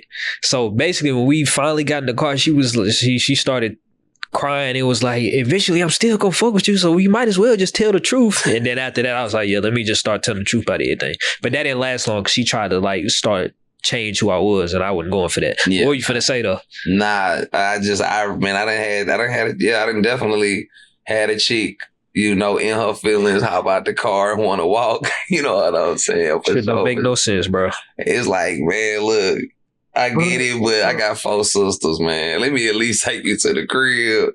You know what I'm saying? You might have seen something, put you in your feelings, you ain't like it. We might have been out to eat. A chick walk up into the table, being extra friendly. Now you in your feelings. What that happened to you? Man, oh damn, it's crazy. You feel me? So now we telling cheating stories. It's crazy, bro. You feel me? Just tell the truth, bro. Just save you a lot of headache, man. Just keep it real up front. Hey, this is what I got going on, man. You either gonna accept it or you not. And then at the same time, when you catch you something good, man, you know, hold on to it. Don't be out here, you know, playing in everybody's face. Like if it Oh, you telling me you talking to in general? just in general. Oh, you okay. know what I'm saying? I ain't gonna lie, I probably never change. I'm just keep it real. I'm just being honest, bro. Like You say that now. When you find you the right one, man, you probably you right. You right. 'Cause I'm texting her right now. Yeah, you catch the right one. You might.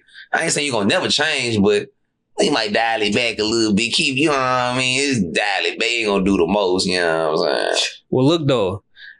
At first, I would go for that and be like, yeah, you can definitely tell the truth and, you know, everything will be smooth. But I realized that I done had this happen. I done had this happen 3 times. Y'all can think whatever y'all want about that. But I done had it happen 3 times where I'm saying what it is and how I'm going to be. And then they say, oh, yeah, up front, yeah, it's cool. Yeah, I ain't tripping. But then eventually over time, it's like, obviously they not cool with it, so I don't be believing that shit. Nah, you gotta know everything. Got a bandwidth on it. You got to know that.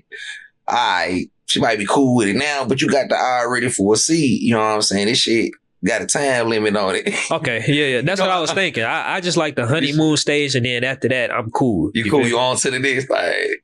That's how it seemed to work the best. And, you know, the honeymoon stage, they say that's the best, you know, throughout every relationship. Nah. After that, I ain't even gonna lie, I don't want no parts. You young though, man. When you young, have fun, man, right now. You feel what I'm saying? Have fun. You know, I'm single right now. I ain't got no kids, so, you know, have fun, man. Do your thing. Yeah, he definitely single for sure. Nah, I am not like that. Not like that. Yeah, I'm not advertising it. You know? No, not like that. Not like that. Yeah. Nah, it's in a dating show. I ain't advertising now. Nah, I'm cool. I'm focused on my business for sure. Hold on. Wait, you know what? I got another story for y'all. Oh man, it's really for you, just because we on, you know, the cheating aspect, bro. I don't know why this shit ain't funny, but at the same time it is. I don't know why. Maybe I'm still childish. Fuck it. But bro, one time I'll go to Dave & Buster's. Fuck, man. Fuck it, bro. They just so sick of time getting fucked caught up in Dave & Buster's.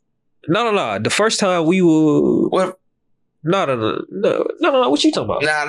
Nah. You were saying you was trying to avoid somewhere else. Oh yeah, I was trying to avoid the princess and the tank. Okay. Yeah. So yeah, one time I go to Dave & Buster's, right? I'm just doing my thing or whatever. You feel me? I'm with a girl. We just chilling or whatever, right? Yeah. I remember it was about 10:45 when we had finished eating. We was gonna go in and play games and shit, right? We was gonna go in and play games and shit, and we had a to-go box. And since they closed, she had a to-go box, so I was like, all right, we're gonna go and put it in the car. So we go out to put the stuff in the car, and I see a car. It looked familiar. I'm like, I'm seeing a certain tag. I'm like, hold on, now this motherfucker look familiar. I'm like, damn. But I'm just like, you know what? We finna hurry up, go ahead, Dave & Buster's, and everything gonna be cool. So for some reason, I guess the Dave & Buster's that day had closed early. They were supposed to stay open, I think, until 12, but I guess they had closed at 11. Yeah, so it was about 10:45, or maybe it's like 10:50 when we had finished. Yeah. So we going back in, you feel me? Trying to open the door, that motherfucker locked. So I'm like, damn, well, I guess I'm cool. I'm just finna go home. That's it. I'll walk out. I see who I'm like, you know, with. Yeah. And so this the main, you see the main chick or you see the side? I ain't putting no titles on none of that. You see somebody that you ain't supposed to be seeing. Okay. I'm seeing somebody that I was not supposed to be seeing at that time. And actually, I thought it was about to be like a big deal, but it wasn't. I just got a text. The person said, "You so P," and I eventually seen that person that night, and really everything was all good. It was cool. Everything was all good, but yeah, you wasn't in no committed relationship at that time. You was just dating. No, I was in a committed relationship. You wild twin. You got the woo sport twin. You got the woo sport, man. I thought I was though. I wasn't. Nah, that one P. Nah. But I live all the way. I'm living all the way out here. That's like far as hell. Yeah, some shit. That's random, bro. That's random. Yeah, you can't even fulfill some shit. You just Man, the universe, man, the universe, a motherfucker. Yeah. When you doing wrong, bro, that shit gonna catch you, twin. Yeah. But nah, you know what though? I want to touch on therapy too a little bit, but so before I go into that, there was this girl that I was dating this year, right? Yeah. I be talking to my therapist about, you know, just really everything. And Yeah. I kind of told him like, yeah, I ain't even gonna lie, bro. I have not been having a problem dating. Like it's just been whatever it is. And Yeah. I have yet to just have to take any real accountability for the things I've been doing. Like everything's just still been all good. Like, and I was saying this, I'm not trying to say this like arrogantly, but it's kind of like, it's just what it is. Like I'm doing everything that I'm doing and everything is still just all good. Like I have yet to see any real repercussions from what I'm doing. And I actually told Are you doing it? Are you really doing anything wrong? What you doing? You young, you might be talking to a future. What you doing? What you doing? And listen, I ain't doing this shit now because the person that I'm talking to right now that I'm gonna see tomorrow, I ain't even gonna lie. I was telling my cousin the other day, I ain't even on none of this shit no more. I'm starting to get too old for this shit. Well, you can't put no age on them. I ain't gonna lie. Like her, she must not be going for that. Listen. All right, listen, hold on. Damn, let me not. What is it? She ain't going for that. Listen, so yeah, my therapist, I was telling him like, man, I ain't gonna lie. It really just seems like I'm not having to deal with no real repercussions for the things that like I'm doing. Yeah. You feel me? And it's this girl that I was, you know, chilling with earlier this year. I said that to her and she was like, you don't think that's kind of arrogant? Like, you don't see nothing wrong with that? I was like, no. And let's say about 2 weeks later, a situation happened and I said something, and I think this is probably like the turning point. She said, I did something wrong and I didn't apologize. Well, I didn't think it was wrong, but you know, to her it was wrong. I did something wrong and I didn't apologize. And I was just like, I mean, you're probably still going to be around. And it happened. And I brought up when I said to my therapist, and I think that like set her off because she kind of proved me right. Like I have yet to still take accountability for the things that I'm doing that's considered wrong. So yeah, I don't know, bro. Hopefully, whoever I like, man, I hope she don't do me dirty. But that done already happened, though. I ain't gonna lie, that done already happened. I think that's why I ain't trying to really get into nothing. You gotta serious. As a man. That's just if you know you wrong about something, just in general, man. You know what I'm saying? Ain't nothing wrong with taking accountability for it. You know what I'm saying? Now, whether it changed the dynamic of what's going on or not, that's neither here nor there. It's just about, you know, being honest with yourself. You know what I'm saying? And long as you walking in your truth and giving everybody the autonomy to decide, I mean, what can we say? Bro, I sound like a low key, bro. When I know when I play this shit back, I'm gonna sound like a fucking villain. Nah, bro. I know not a villain. Nah, yes, I am, man. Nah, man, you good. So when you having fun, man, you young, you doing your thing. I don't even know, bro. I don't even know. The shit ain't even really fun, bro. I think I rather had, bro. I like stability. I was in a relationship for 5 years. Well, yeah, 4 years, bro. Yeah, I prefer that. Yeah, I ain't gonna lie. I don't like dating, and I'm gonna tell y'all I'm telling you the real reason why. And you tell me what you think. Dating's expensive, bro. I'm gonna tell me if I'm wrong on this, like from a older man's perspective, right? So, I ain't gonna lie, I really don't like dating because I gotta go get to meet somebody again. I just gotta go through that whole process again. I ain't really trying to just keep meeting other people. I ain't trying to be nobody's dad. I don't want to go through that again. You feel me? I just don't want to go through that shit, bro. I really just want to have that person picked out and just let it be that. I will. No bullshit. Once I find like the right girl, I'm trying to get with her and just stay with her. No bullshit. Nah, I respect that's some real shit. I feel you, twin. Like, I definitely feel you, man. Yeah, nah, for sure. I definitely probably would prefer to be, you know, just with one woman type shit, you know. But man, it's a strenuous. It's real strict over here. Oh, in your program? I run a strict program, twin. I run a strict program. I feel that. For sure that, man. You feel me? So, Especially if I'm gonna put my all in this shit for real. Nah, you can't play with me like this. So I feel you. I just, for right now, it's more about just focusing on what I'm doing and letting what's for me align with me. You know what I mean? I'm not really chasing nothing. It just needs to align with me. Yeah. You know what I say? What, twin? See, bro, I don't know, bro. So I think this is why I ain't really having no success no longevity when it comes to who I been dating over this past, let's just say, a year and a half. Literally, I say, like, I ain't gonna lie, I ain't changing nothing. I'm not changing. I'm for real, I'm not changing nothing. I really don't want to compromise for nothing. Like, and I know that I'm gonna need to compromise for, a little bit, for somebody if I really want to make it work on a dating aspect, right? Yeah, I feel you. So, but I ain't gonna lie, I'm willing to do it for, the right one. Yeah. Whatever that is. Whatever that even look like, you know. No, I know what it look like for sure. I got like a specific type that I ain't gonna look. I'll show it. Let me just show you. Nah, put me down. I'm glad. Look, y'all. I'm glad he pulled up because he getting to see this side of me. This is the side of me that you ain't gonna really just put me down, twin.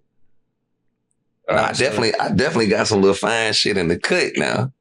So that's current. I'm just. Yeah. I said okay. I pick up what you putting down. I pick up what you putting down. Yeah, let me. I pick up what you putting down for sure. That so it's got to be blocked and it's cool. Wait a minute, you blocked right now. Yeah, I know for a fact I'm blocked. Shit, I know I didn't got blocked. So you get what I'm saying? Absolutely. That's Absolutely. And then I made one exception. That one exception, but I'm sure you understand. Yeah, I understand. You understand? It makes sense. Everything makes sense. Yes. Yeah. It makes sense. Yeah, I know what it look like. Okay. I just don't know how it walk and talk yet. That's all for me to figure out over time. Yes, man. What's for you can't miss you, and I mean, you're gonna know when somebody really for you because they're gonna love you, they're gonna respect you, they're gonna be patient with you. Yeah. They're gonna listen to receive and not to respond. They're gonna offer solutions and suggestions. They're gonna become interested in the things that you're interested in. It's not gonna care about what you have or what you don't have. It's gonna more so care about who you are and how you treat it and how, how do they feel around you. Genuine is something that you feel. And if you have a relationship with God and you've done the inner work, then your discernment level will detect genuine, just like your discernment level will detect fake. So that's why it's so important to spend time with yourself in silence, and quiet in your spirit so that you can hear and tap into that inner discernment. Yeah. Yeah, a lot of us ain't doing that. It's just, the chicks is more like, oh, he got this, what he got. The niggas like, oh, her ass fat, this. It's so lustful out here and so instant microwave, real, but shit, real is real. And real is real. Yeah. You know what I mean? Fake is in abundance. Real be the real. Let me read this one because I think this is pretty funny. Oh, man, what the chat's on. Hey, and thank you for that follow, Melvin, the humble mogul. So, Mrs. Smoking Lungs said, if this was a movie, I would probably play the villain rich as fuck surrounded by beautiful women. Yeah, that's one of my bars. Like yeah. That's one of my bars. Mr. Smoking Vape. Mr. Smoking Legs. My fault. The text is small. I said Mrs. Yeah, that's one of my bars for sure. So it was like, if this was a movie, I'd probably play the villain, rich as fuck, surrounded by beautiful women. Nah, for sure. And that's just representing where I was currently, at that time. What year was this on this? I don't even remember. 10 years plus? 10, I wouldn't say that. 5? Maybe 5 for sure. Okay. But 6, maybe 6. Okay. But what I can say is, even right now, I still can relate to that, right? Because it's like, me too. Right now, you gonna catch me surrounded around a bunch of beautiful women. That's still might not represent what I would rather be doing. It's just real and genuine is real. Right? It's real. It ain't refining something that's, especially being me, man. It's so, man, it being me, real is real. You know what I mean? Fake is in abundance. Let me say that. You know what I'm saying? So you just got to use your discernment when it comes to shit like it. And my discernment pretty much is pretty on point. Doc Connector, what up, man?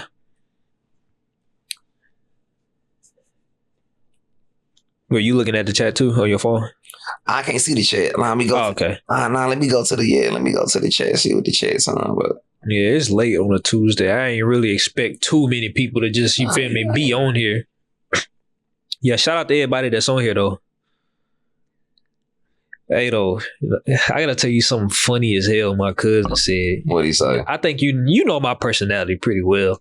So, my cousin is somebody that obviously I don't know my whole life, but it was one day we was on the PlayStation, we was in the party. He was like, bruh, now I'm not calling him that. This is just what he said. I'm saying this, you feel me, verbatim. Yeah. He said, I don't know how you and our other friend, I don't know how the fuck y'all always have so many bitches. Like, y'all niggas is weird as hell. He was like, I just really don't understand it. Like, I'll be sitting and listening when y'all on the phone with him and y'all just say weird shit.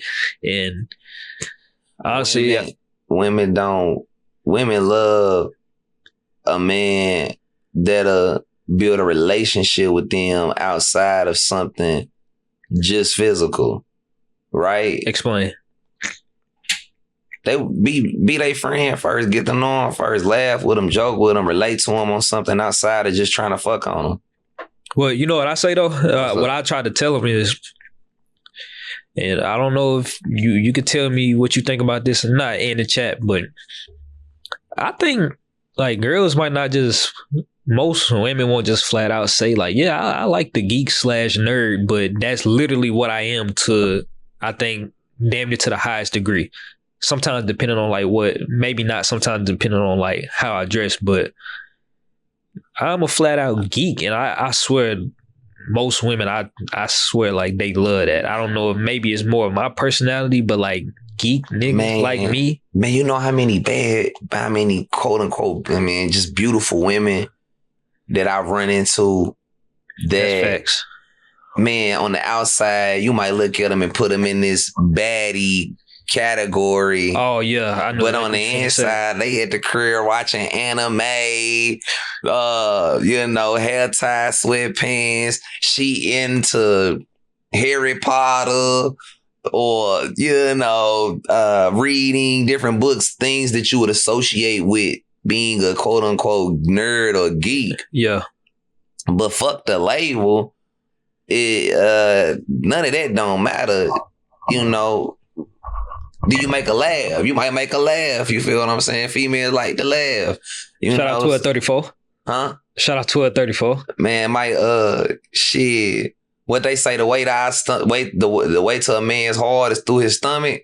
Yeah. Shit, the way to what you trying to get to with her, shit, what they say, this is a slogan, laugh up out them draws type shit, or what they say, you feel me? So females like to laugh, man, you feel what I'm saying? And, all that old extra tough ass shit. And females ain't into that, man. They like real player shit. I mean, they like that, but I ain't gonna lie. I don't want nothing to do with no girl that like that type of shit. Oh, nah, man. But hold on, look though. So I don't know if you seen maybe a few clips of the last live stream that I did, but no, I didn't. Okay, so the girl that was here was Sweet. Her name is Essence. Did you see her? I'm finna show you because it actually surprised me when she said that she was in the anime.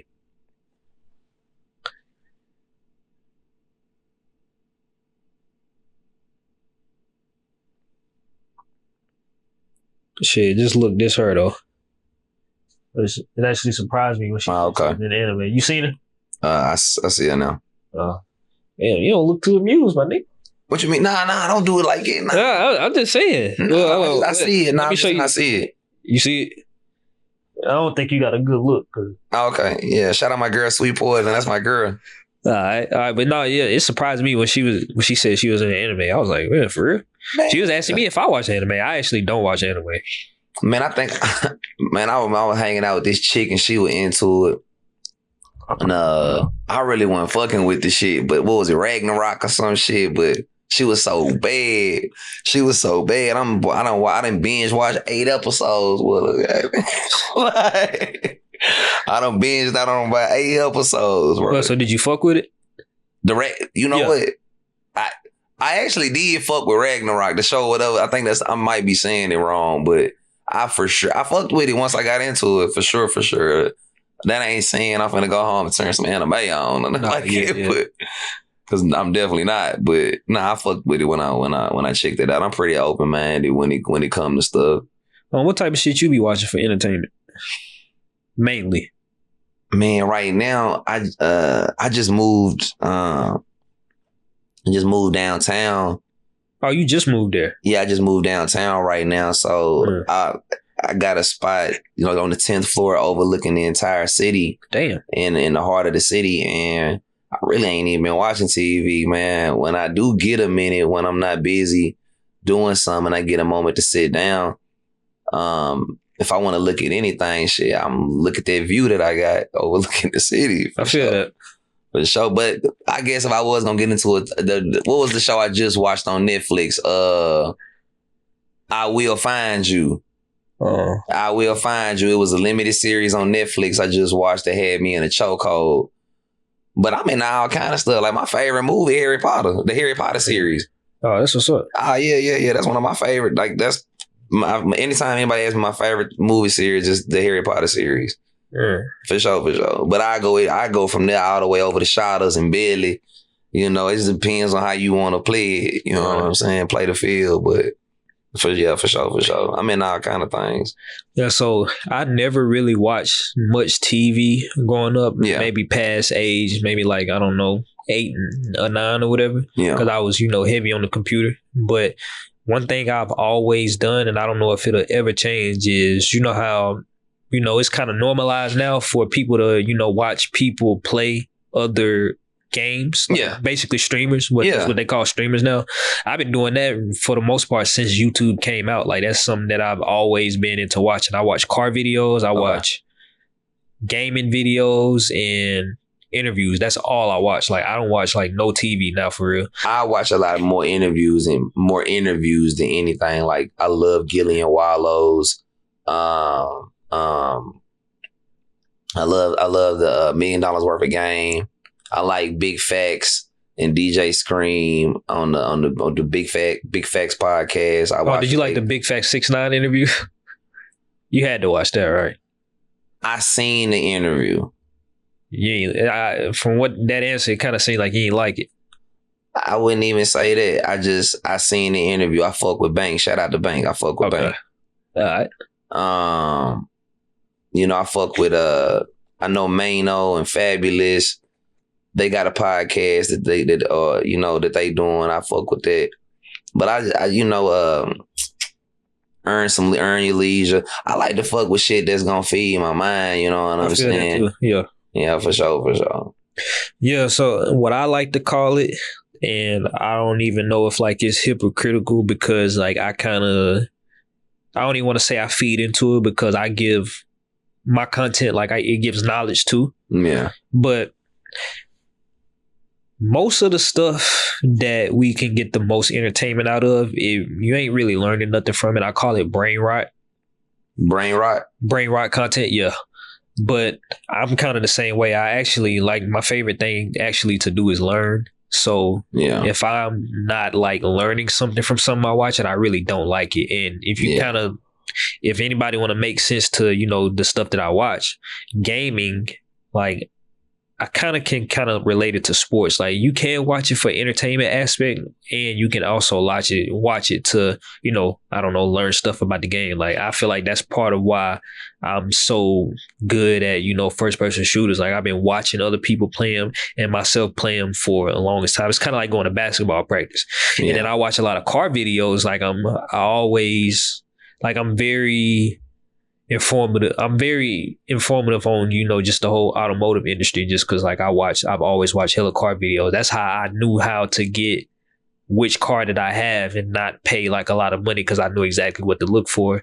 And then interviews, you know, you always learn something from interviews. Either you learn something about the people or a subject. So I'm really the same way. I really don't watch too many things that's just like flat out make you laugh type shit. You feel? It's the same thing as watching a movie and pulling the life lesson out of it. Perspective is everything. So you could be watching anything and pull some knowledge and wisdom from it. You could get knowledge and wisdom from anyone. Right. Even like with the new the new Toy Story movie. Oh, I ain't go to see it. I went to see it, and if you even with that, just how they kind of, you know, in the movie are talking a lot about what the electronics are doing to the youth, the kids' mind, right? True. And how it'll when you leave the movie, if you go see it, it'll make you think. And I don't have no kids, but if you got kids, I'm pretty sure after leaving to go see Toy Story 5, you'll probably be like, man, you gonna want to cut that screen time down. For sure. You know, with them tablets and them devices. You know what? So again, you can always, depends on what your perspective is. You can always pull something out of anything if you are seeking knowledge. A lot of people, you know, they say we perish due to lack of knowledge, lack of wisdom. A lot of people, you can't tell them nothing. They think they know everything, but don't got really too much of nothing to show for it. Or they might have more than what the people around them got, so they think they hot shit, and you can't tell them nothing, but they not really realizing they still a small fish in a small pond. You know what I mean? It could have much more if they would open their mind to some other perspectives. Yeah. You know what I mean? So that's why I pride myself on always being a student, always being teachable, always being coachable. For sure. Nobody got no information or no knowledge for the person in the room that think they know every motherfucking thing. If you know everything, you got it all figured out, then your lifestyle and your life should be an example of that. If not, turn it down a little bit and, you know, open up and receive. Might learn something. The Doc Connector said I watched DDE. Is that Daily Driven Exotics? Yeah, I think that's what that is. You watch Daily Driven Exotics and you've been watching it for 9 years straight. Car, YouTube. That's hard. It just turned me on to something. I ain't never send me a link. Send me a link to that or something. I'll send it to you. Like I think one of the most recent videos that I seen from Daily Driven Exotics was, it's actually a kid that lives, well, not a kid, a guy that lives in Nashville named Kendrick Lamar. He drives the Audi R8 that has like the state trooper theme. I've seen that car around the city. I didn't know who drove it though. Yeah, it's his kid named, well, I keep saying kid. It's his guy named Kendrick Lamar. Okay. Yeah. Okay. He has great taste when it comes to cars. But he said, I watch X, Call of Duty, stream, and YouTube. Okay, that's what's up. I always watch editing content. Oh, I always watch editing content for Final Cut Pro. Oh, you use Final Cut Pro? Bro, I was about to switch to Final Cut Pro. Final Cut Pro hard. Yeah, until they went to the subscription model. Didn't you used to be able to just buy it outright? Yeah. Yeah, I've been paying for Adobe products for almost 10 years. That monthly subscription ain't no hoe. Come on, man. Yeah, nah. Oh, you say you can still buy it outright? I thought they changed it to only. Man, I'm finna look into that. Yeah, because I ain't gonna lie. I'm tired of paying these niggas, bro. I ain't gonna lie. I've been paying these niggas for basically, about 10 years, bro. Yeah. And that's Lightroom, Photoshop, Premiere Pro. Mm-hmm. My computer, my laptop custom built, got all that shit. Everything you just named got it on there. Then what kind of laptop you got? MacBook Pro. You said custom built? Yeah, I had Apple basically custom design it and custom build it to fit anything that I could ever possibly want to do. Damn. If I ever wanted, be it photo editing, graphics streaming, recording, editing films, photography, editing photo, whatever I wanted to be able to do creative wise, I had it fitted and laid out to be able to do that. Right now, I pretty much just been using it to close real estate deals. Really? For sure. Yeah, but I use my computer for everything. Well, my whole life, really, since I was about 6 years old, my whole life been on my computer. Obviously, I ain't had the same one, but like, bro, I couldn't imagine myself without a computer, literally. Man, Right. nah, man. Life before computers again. You just had to be outside, put feet to pavement. Yeah. You said stick with what you know if you use Premiere. And also look though, bro. So I don't watch so many videos of like Final Cut Pro versus DaVinci Resolve versus Premiere Pro. Bro, Premiere Pro has like the slowest processing times. Like, and I think they've been around for the longest, if I'm not mistaken. Like, bro, my Premiere Pro crashes so much. Like, I have a very powerful MacBook. That's actually what I'm streaming off of. Oh, for like, sure. Bro, Premiere Pro is so slow. Like, oh my gosh. Like, and when you press it on time, like, I don't be liking for a video to take forever to save. Like, if a video takes 5 minutes to save, no, let me take a longer video. If I'm finna save a 30-minute video, man, I do not need it to take an hour and 15 minutes to save. Versus, I heard, depending on, you know, which one you go, Final Cut Pro or DaVinci, man, if I could do that in 20 minutes, like, that would save me so much time. Like, man. Yeah. He said, oh, yeah, and they do, yeah. You need an M2 computer. I have an M2 Mac Mini. Actually, you know what? I've been with Mac for 10 years, and I'm actually about to get away from Mac. Like, really? Yeah, I'm actually finna get away from Mac because, bro. Why? Because, like, since I started streaming, like, I started doing so much more with I started to need it for so much more things, and I realized that, like, the Mac that I have is, like, it only has so much power. You need a different Mac? Nah, hell no. I want to go Windows because, you know, interesting. When you get a Mac, like, that's it. Like, you can't change nothing on it.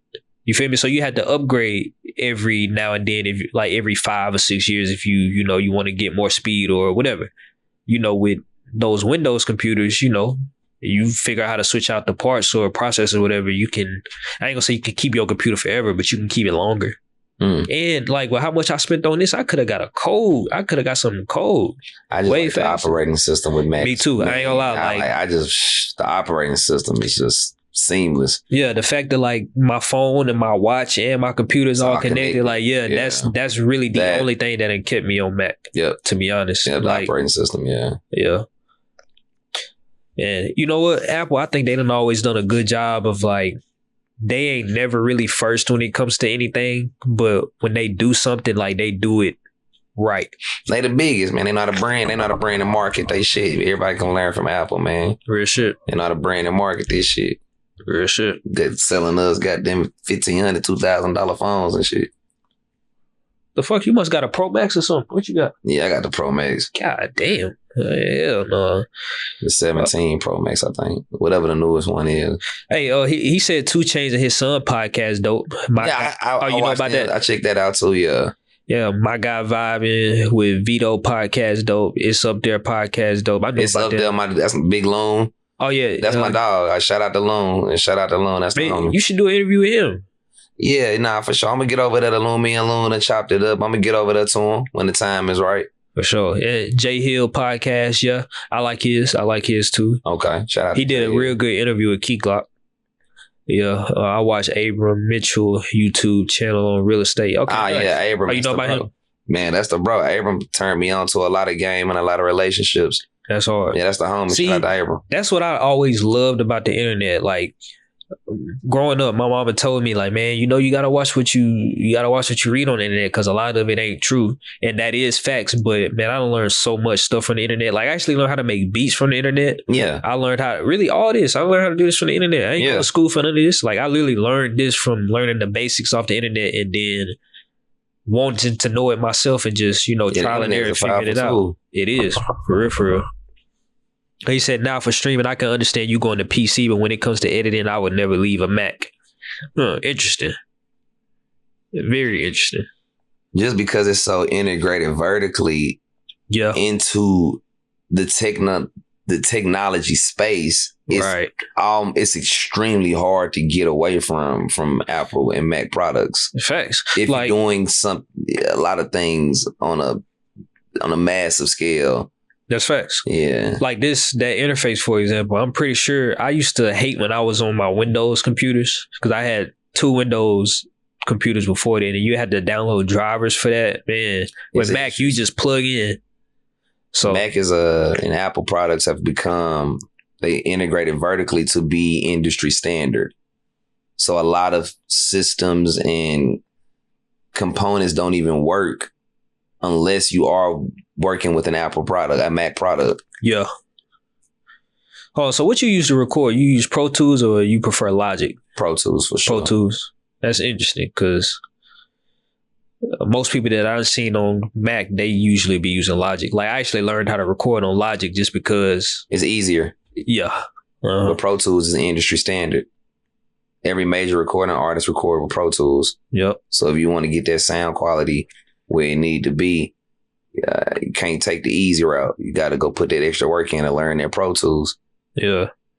Man, yeah. Look, we are in the information age. You said if you want to fix anything, especially when it comes to cars, appliances, different ideas on landscaping, YouTube University. That's YouTube University. Hey, man, I done learned so much on YouTube University. Facts. Somebody spoke real over said that was real. Hey, you can even learn some crazy shit on YouTube. You can learn a lot. You can learn pretty much anything. No lie. You can. But I'm not promoting this. But if somebody wanted to know how to anything. Let's just say anything. You can literally, bro, I've seen some crazy videos on YouTube and people was really out there giving out like real deal sauce. I'm like, what the sauce? Yes. I know what you talk. Yeah, they giving. Oh my god, they talking way too much. Maybe they don't understand how digital footprint is real because I don't know. They tell everything. They want to promote everything. Like everything ain't for the internet. That's another thing I want to say. Everything ain't for the internet. No, it's not. Instagram for popping it. It ain't for running your motherfucking self hot. It ain't for talking about somebody when your shit ain't even together. It ain't for bullying somebody or putting somebody down when you ain't dealt with your flaws and insecurities. Sure shit. Instagram is for we got to get back to the having fun. Popping it. I remember when everybody used to like and share, and now everybody on Instagram think they a celebrity but ain't got no talent. You know what I mean? Don't do nothing. Yeah. Other than look good. Okay, look good, but I'm just saying it's more. We got to get back to having fun, man. We got to get back to having fun, and we can't be doing their job for them. You know, it seems like right now, everything. Who are you when you turn your Instagram off? You know, like those are that's what sustains, you know, longevity. Go into that more. Explain what you mean more about it. Like, it's not just about social media. It's more about the work you're doing every day. Oh, yeah. You know, off social media. You know what I'm saying? It's like everybody's social media is now like everybody living in the metaverse.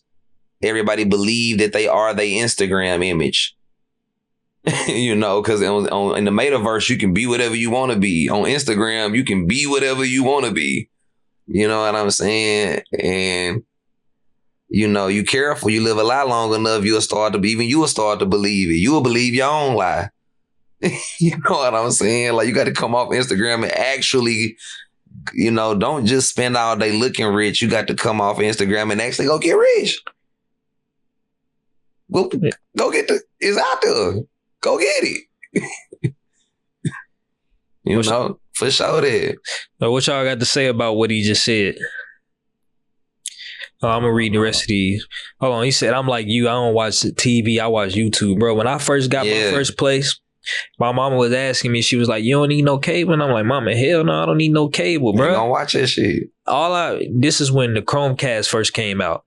All I needed was something to hook my phone up so I could pull up YouTube to my TV, and that's all I needed.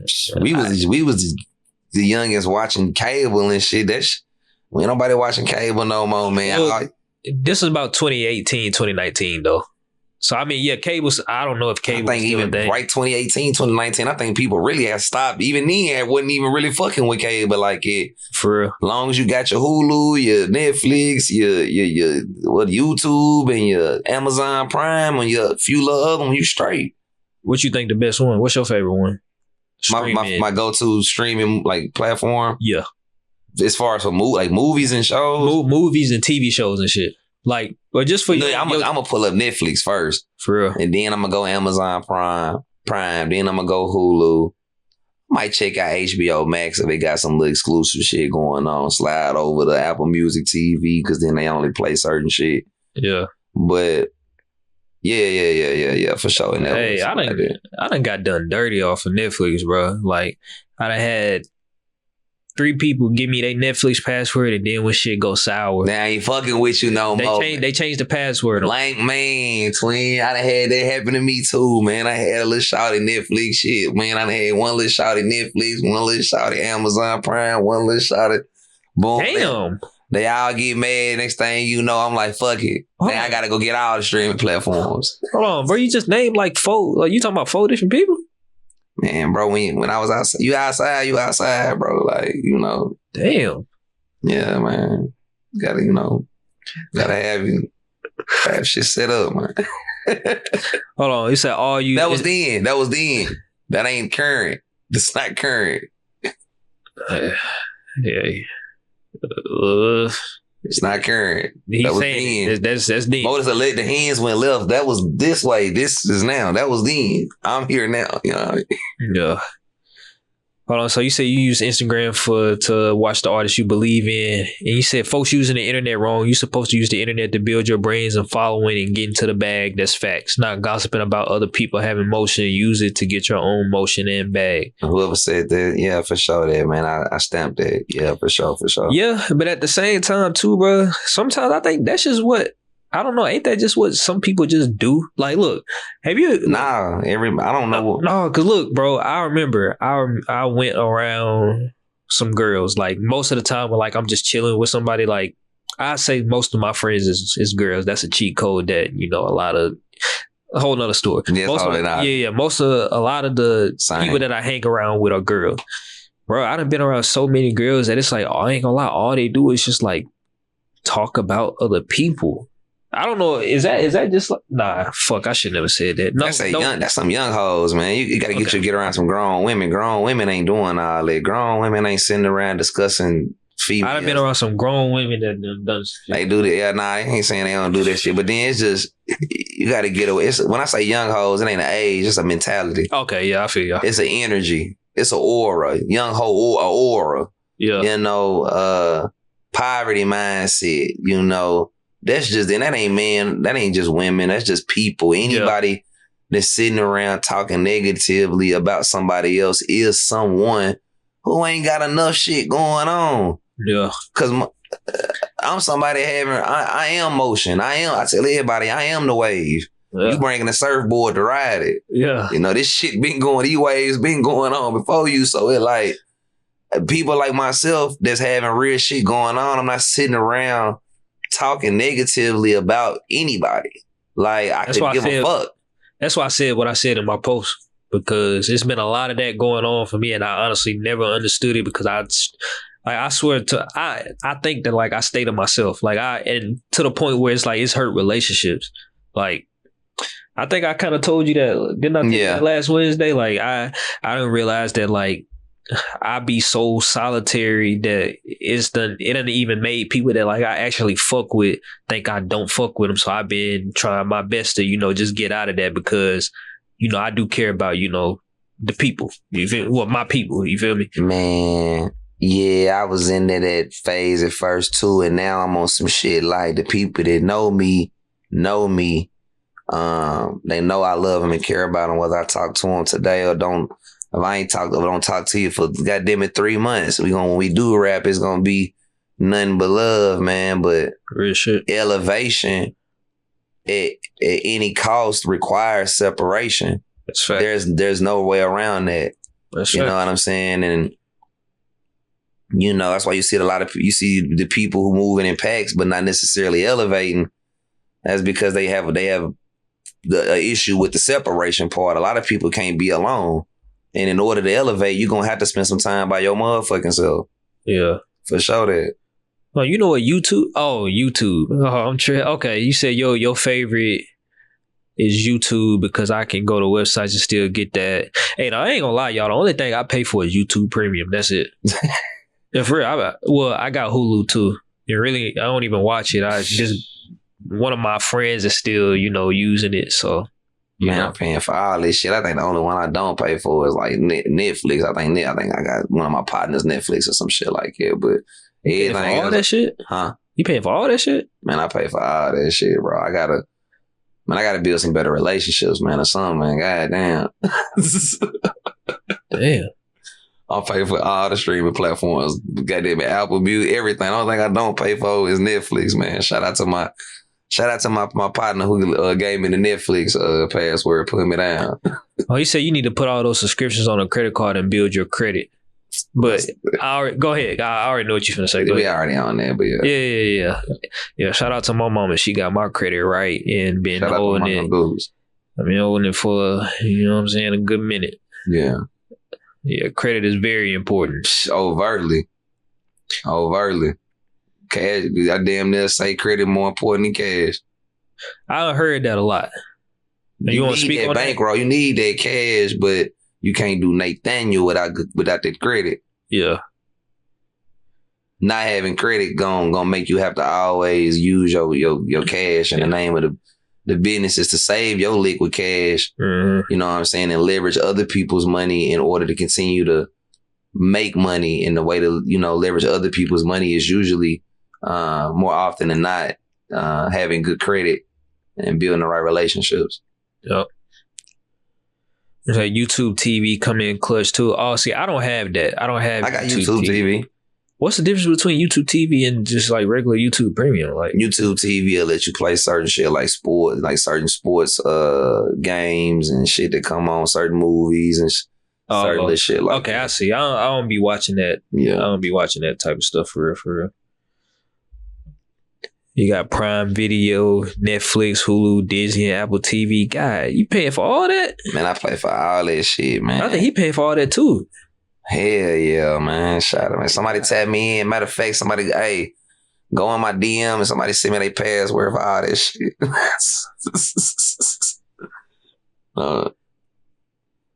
Hey, I asked this one girl.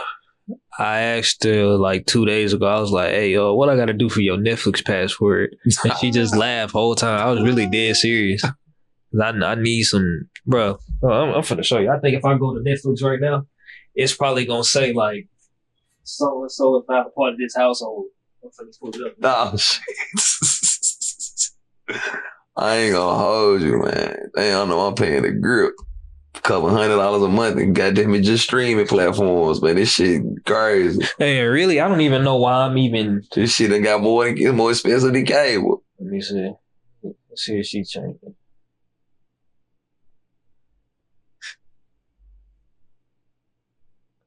Trying to see if she done booted you out. She done put you off a Netflix account. So you done fucked up. Oh yeah, what? Yeah, she bogus as fuck. I ain't gonna lie. She bogus as hell. Cause like, when you think about that, what Netflix ain't shit, but like, you gotta sign in. You might still be, you know what I mean? She might. Yeah. Yeah, she bogus as hell. Cause look, it's crazy because all the shit that a nigga do, you can't even let a nigga have a Netflix password, bro. Yeah. You know what I'm saying, bro. I gotta start getting stingy. I ain't gonna lie. I gotta start getting stingy, but I ain't even. That's what I had to do. They don't like it now because at first I was damn sure putting everybody before I put myself. Once you start putting yourself first, they ain't gonna like it. You the villain now. Now you the villain. Now you mean. You know what I'm saying? Yeah, she bogus as hell, bro. I need somebody Netflix password. No bullshit. Hey, somebody gone tap my young again, man. Turn him up. Wait, Xfinity got the internet and streaming plan added to it. Get everything in one bundle for about $150. Hell, no. I ain't know about that. I ain't know nothing about that. That $150 though, shit. I can keep that in my pocket. $150? Shit. Golly. Should I pay $20 a month for YouTube Premium, bro? That's it. That's it. Yeah, that's it. That's it. PlayStation 2, but shit, that's it. Bro, I've been having a PS5 for 4 years, bro. And I swear it's sitting around my house just like an art piece. I ain't never touched it. Ain't got one game downloaded. Don't know how to play it. Don't even know how to play nothing on that motherfucker. That motherfucker sit there collect dust. I just dust it off here once a week. You know what I mean? And, you know, I think I got it just because the homies was like, man, we got PS5s. And I think I just wanted to say, I got one too. I got a PS5. What games you played? That's another conversation. Hold on, bro. Nah, I gotta say you know me, bro. I always gotta say the real, bro. You just flexing, bro. You just flexing the fact that you got a PS5. I got a PS5 too. Huh? No, I'm saying I got one. I just don't play it. Exactly. You flexing. Nah. Who buys a system like that? And I bought it with the intention of fucking playing it and becoming proficient with fucking gaming. The problem is my schedule wouldn't allow me to do so. So now that motherfucker just sits there. Oh no, bro. I think that's a I ain't gonna lie, that is a flex. You feel me? That's a flex. Like I ain't gonna lie. When the PS5 first came out and I had the box, motherfuckers went crazy about that box. Yeah, all the time. Yeah, I think you can flex with a PS. 5 years ago, if you had a PS5, bro. I ain't like the fact that my homeboys kept calling me. You see what I'm saying? They had one and I didn't. Nah, fuck that. Let me just grab me one. So look, you might not have did it on purpose, but you just flexing, bro. Oh, okay, yeah. Yeah, because you got a PS5. But hold on, look, I'm gonna show. Slight flex, I guess. That motherfucker. It's a flex. Motherfucker forgets to come on. Yeah, it's just like it. Yeah.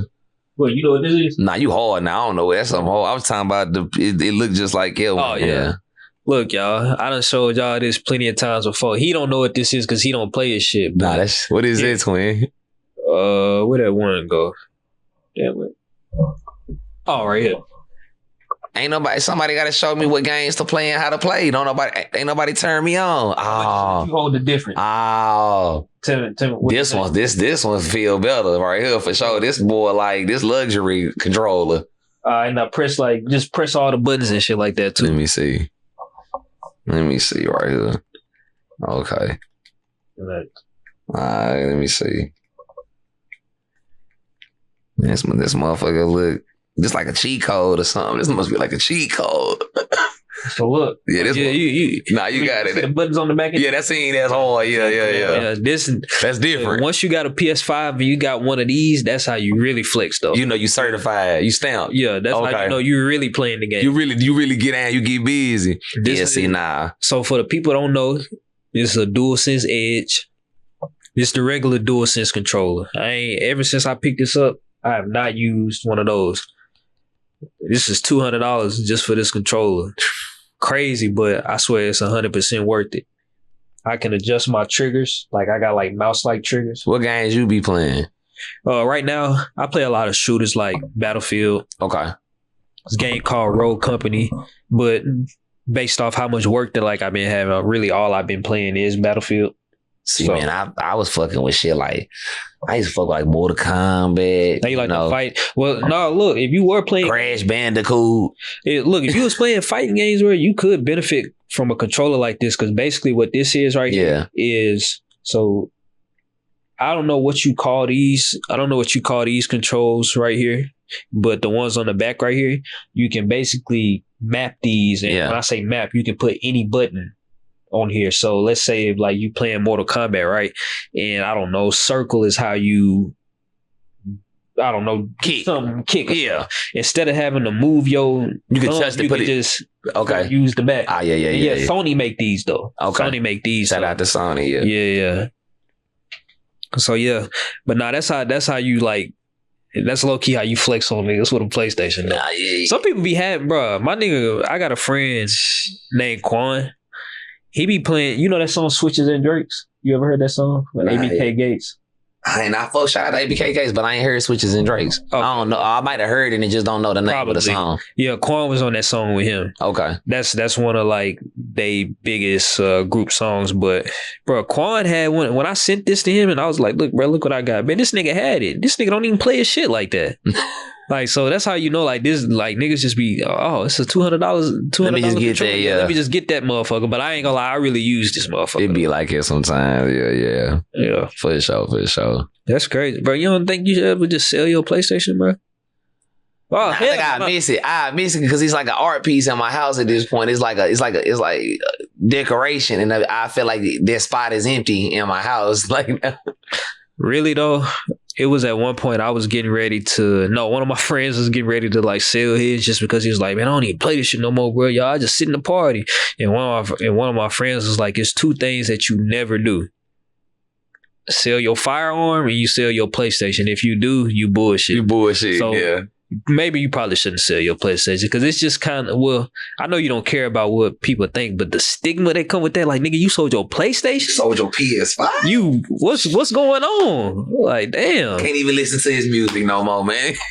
Nigga damn they won't even play in the car. You say your PS5 right now, man. This shit getting technical out here, man. It's some real shit, bro. It's a whole code out here, man. This shit crazy. They canceling niggas for selling people. Look, note to every. Don't sell your PS5, man. Nah, don't sell your PlayStation, out here, man. And if you still playing on a PlayStation, oh my god. No, don't let me get started. That's not. Nah. So look though, really, I ain't gonna lie. You can't sell your PlayStation now, bro, because GTA 6 finna come out. It's finna be in crazy demand. All right, so that'd be the first game I wait on GTA 6. Yeah, and I'm gonna try to learn how to play. That's right there. I'm gonna try to learn how to play the game. Wait, did you ever play GTA 5? Bro, I ain't never really played it. I was hustling. I mean, I done probably picked the sticks up maybe for about 20 minutes or something, and then I don't really, bro. I'm hustling. I was hustling, bro. I'm always been trying to give me some money. I feel you. All I ever want to do is give me some money, take care of my family. You know what I'm saying? Travel, goddamn it, dress fly. I like expensive clothes, and goddamn it, I like to eat good and shit like it. So I was just trying to get me some money. Hold on, what's eating good to you? I mean, what's eating good? Like shit, being able to eat what the fuck I want to eat, when I want to eat, not worry about what the fuck the waiter talking about, or whatever the price ticket send me there. I don't care about that shit. Wherever I want to go, I want to be able to go there. Eat whatever I like to eat, do whatever I like to do, wake up and on my time. I don't want to have to be on nobody else's time, nor look over my shoulder to live this lifestyle. So damn, I always been focused on, trying to get some paper. Hey, look, y'all.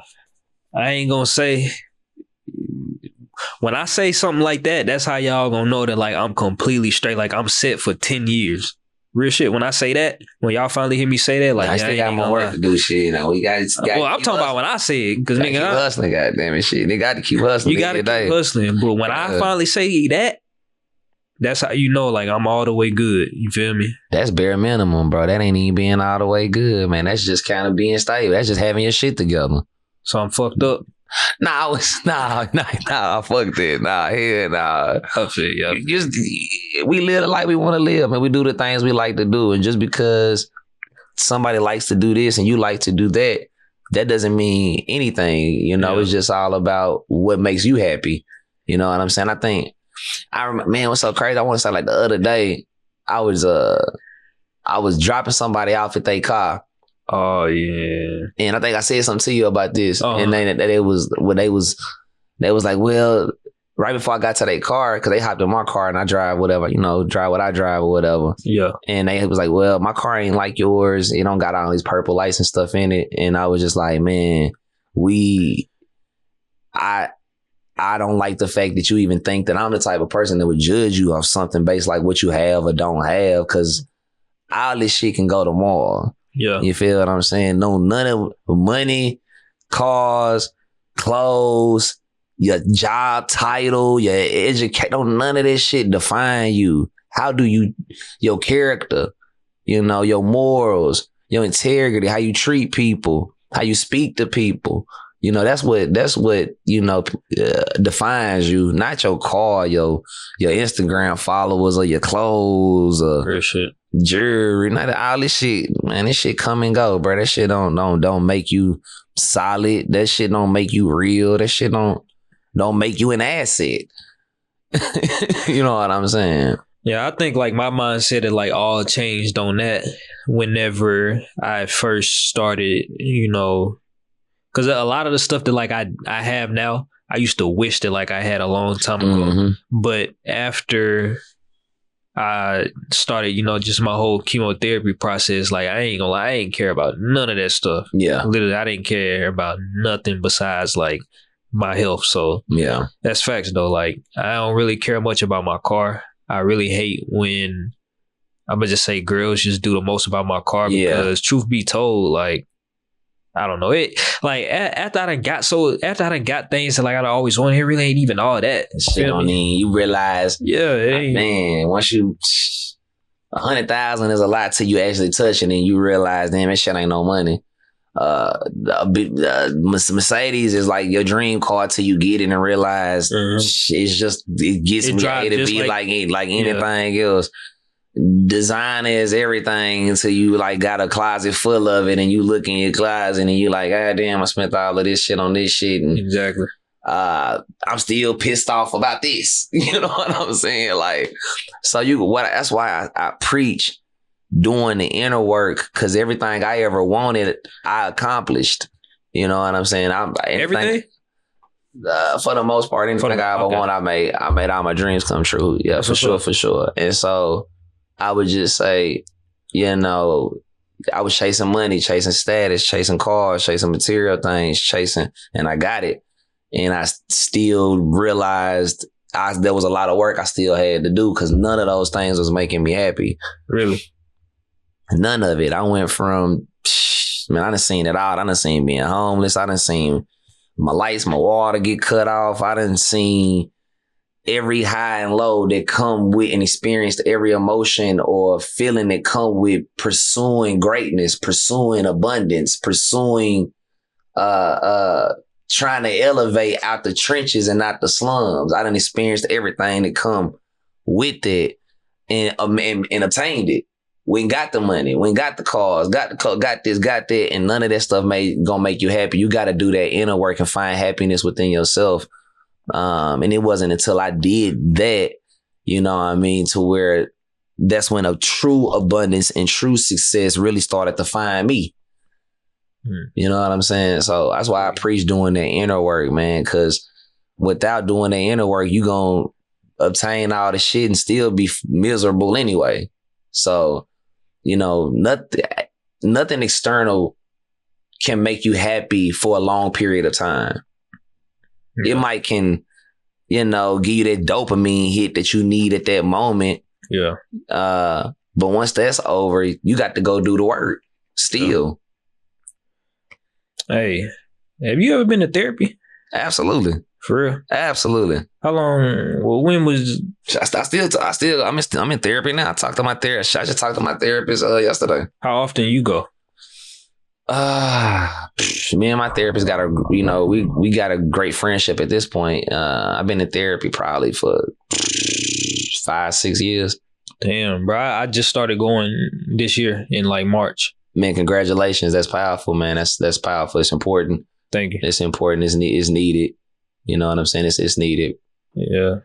So a lot of us, you know, it's a stigma around it, especially black men or black people. It's a stigma around, you know, therapy, but it's just a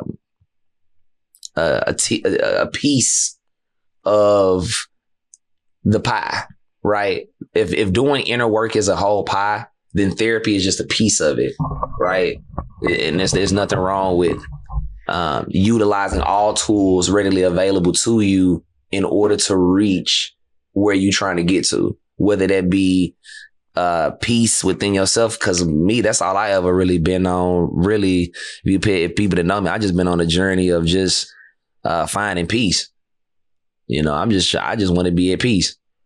You know what I'm saying? And so I think here lately, I've been actually experiencing that. Peace? Yeah. Yeah, I finally feel at peace. You care to share why? I mean, how? Like, how are you finally getting at peace?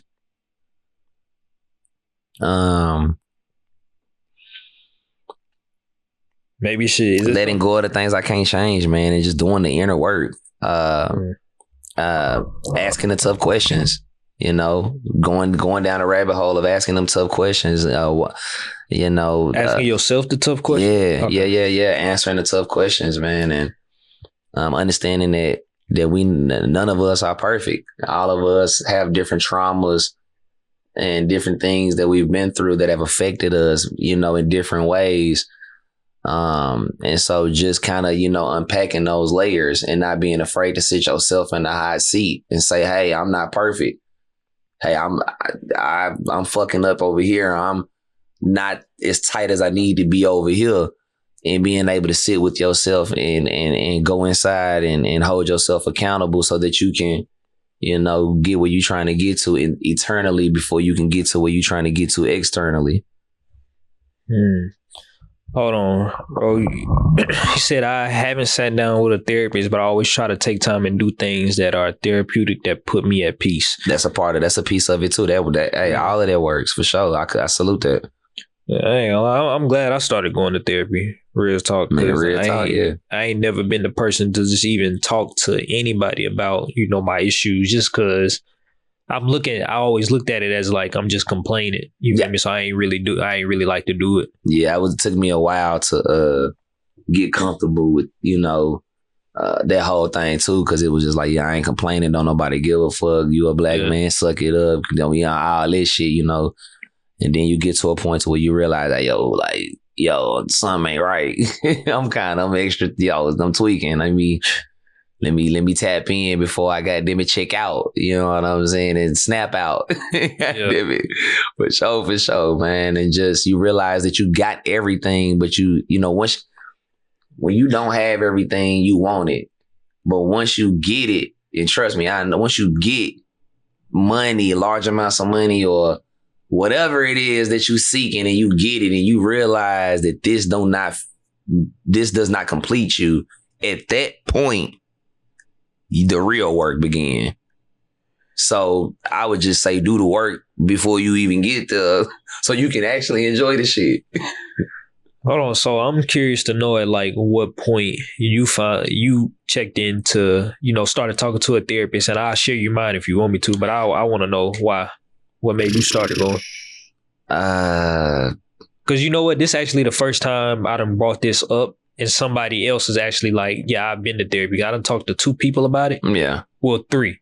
Yeah. Starlito, this guy named Kool from Chattanooga, and this guy from Memphis named Fast Cash Jizzle. That's Fast Cash C Money, best friend. For sure. I talked to them about therapy, and you've been the first person that said, I actually do go, and you've been going. So It's not new to you. It's new to me still. Man, just I think I was just in a space where I was doing well for myself externally, but on the inside I wasn't happy. I quote unquote had a bunch of things that I guess people from the outside looking in wished to have. And I had obtained success in different ways, and I still wasn't happy. Going through you depressed about shit, upset about different things. And I think shit, man, you just realize I got all this stuff, but I'm still not happy. So you just want to understand why. You know what I'm saying? Why I got everything and I'm still not happy. You want to understand why. That's why you had everything and you was trying to understand why you still wasn't happy. Wasn't fulfilled and didn't feel whole inside. Okay. Yeah. That makes sense. And then going to therapy, it wasn't I'm not saying it was the end all be all where the light went off. No, it just was a piece of the puzzle. It just kind of helped put you on your path. You yourself still gotta go do the work. Right. For sure. Ain't no way around you doing the work. You know what I'm saying? No, that's facts, though. No, that's cool, though. Let me see this timestamp real quick. Yeah, because I think that's going to be important because, man, the more and more people that, I just even talk to about it, I'm talking about black men, they just, therapy ain't even something that they always say, I done considered it. Somebody done mentioned it to me before, but they never just went. And like I said, you got to elevate your mind, man. You got to, a lot of people are followers. You know what I'm saying? You got to do what works for you. I ain't never really too much gave a fuck about what nobody think about me personally. So if it's helpful to me, I'm gonna tap in with that. And if it's helpful to me and I feel like it can help others, then that's the line we're gonna push. I ain't really too much, caring about what other people think about, what it is, you know, I got going on. You know what I'm saying? I don't really too much. Yeah, I don't give a fuck about other people's. If I ain't really that person to care about what nobody think no more. For sure. I think that was a point in my life where I did kind of, you know, care about what people think. And I think there's a way to care about what people think in a healthy way, right? You know, you don't want to be an asshole to people. You want to have respect for people, manners, common courtesy. Right. But opinions about what you are doing to better self, too much giving a fuck about all that. Yeah. He said people always call me with their problems, so I end up being their therapist without pay. Damn. I used to allow people to drain me of my energy. Same too. I don't do that no more. That used to. I used to let people drain me of my energy too. Now I don't do that no more. You know what I mean? Time is precious. Time is money, and you know I care about you. But shit, you got to get them and do the work. Talk to me. You might want to talk to God. Yeah, that used to, man, I dealt with so much of that. They used to drain me. Like, it took me a minute to figure out how to navigate that. He said, sound like a Virgo talking. What are you? What? Your zodiac sign? My birthday November 8th. I'm a Scorpio. I was talking to, you know, Essence and Sweet Poisons about the zodiac signs. I don't know like what they would call it. What, astrology? Yeah. It ain't never been explained to me in a point where it made sense. But hold on, I'll be right back. I got too cold here.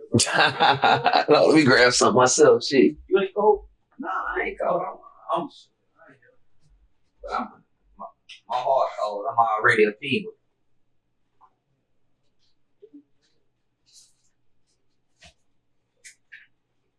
Reset. Damn, I got cold in it, bro.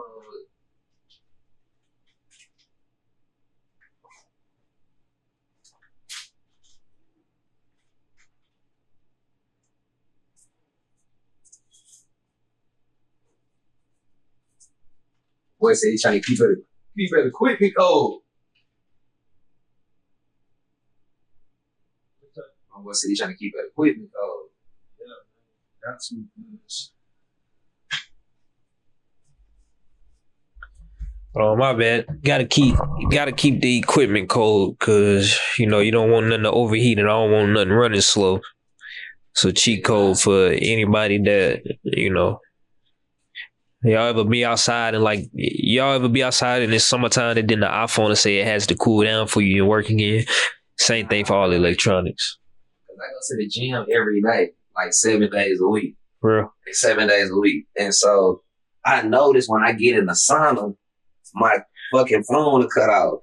Yeah. Because it's an electronic device and it's getting overheated. Yeah. And it'll run like before that too. If it don't do that, it'll just like run slow. It's the same thing with like all this stuff. That's why like you ever been, well, I remember back in like computer class back in school, I used to hate how cold it was, bro. But it had to be. Or them computers wouldn't run how they needed to. Man, there was a lot of kids in the school with germs and shit, man. Motherfuckers stuck in the school. God damn it. Sneezing and coughing and doing all this shit, man. Damn. Stay home. You finna step outside real quick? You finna go smoke real quick? Okay. Yeah, I'm trying my best. I'm trying something different, man. I'm trying not to smoke on stream and shit, twin. I feel you. I'm trying my best not to smoke on stream, man. My mama texted me right before the interview. Her ass way used to talking about something. I seen your promo. Can you please put me not smoke on camera? Shit, if we wasn't here, I wouldn't care. And now look, if we wasn't right here where we at, I would definitely be blazing this hole. Yeah. For sure. 100%. Absolutely. No debate. No debate. Prolific song. I know what it is. Hey, still anybody on here? I'm just curious. I'm gonna let him go do what he need to do real quick, and then. But if it's still anybody in here, if it's any topics y'all want us both to touch on, oh yeah, shout out to you, bro. Yeah, give me about 5 minutes. But if it's anything y'all want me to, just touch on, just go ahead and drop it in, and I'll make sure questions in. We be right back. Check. He gonna chop this shit up and be out. Some navigation for y'all situation. A map quiz for your rap quiz. I don't know if can y'all hear it? I don't know if y'all can still hear. All right. Where am I? That's what I'm looking for. Damn, y'all, I wish I could have went to Christians today.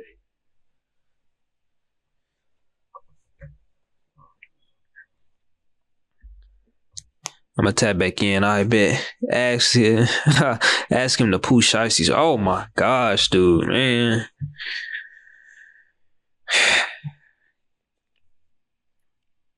Pooh Shiesty gave, my page a shout out when he was, I think if I remember his follower count, he was sitting at about 300,000 followers because of something I covered. And I think it was because I covered it, differently than what everybody else did. Everybody else was trying to make what he said, about the spread challenge with Kodak and try to make I don't know, maybe they was trying to, I don't remember how they was covering it, but I think they was trying to make it seem like he was dissing him. And I covered it on the way. He was kind of, showing homage and, he had gave my page a shout out for that. That got me, a lot of, but that got, the What Sleep brand a lot of influence at the time. That shit was real cool.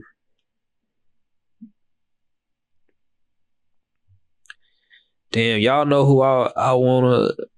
Hold on, let me... Hey, I'm finna pull up Nate Too Stupid stream real quick. I think they live. Let me see. Hold on. I'm finna pull up Twitch, and then if they live, I'm finna pull it up on the screen so y'all can see it. Is it? Hold on, just go to Twitch. After we get off of here, if y'all still want to watch a stream that should be pretty entertaining, y'all should tap into Nate Too Stupid stream. Let me see. Is he live? Damn, what? Nate ain't live? I thought. Hold on, y'all. I might have to FaceTime. Tuck. Damn, why? I'm finna FaceTime Tuck real quick, y'all.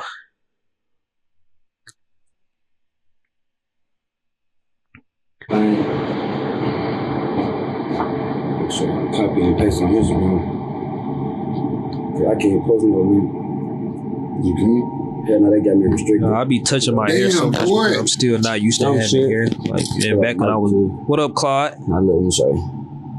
Do this. Maybe I need to call him. Put the stream on there so they know what we're doing. So. Hey, Claude, I'm finna send you a link. I'm finna send you a link. Tune in, man. Okay.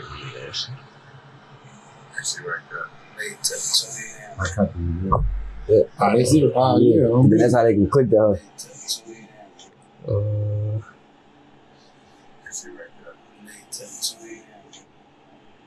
What camera do I?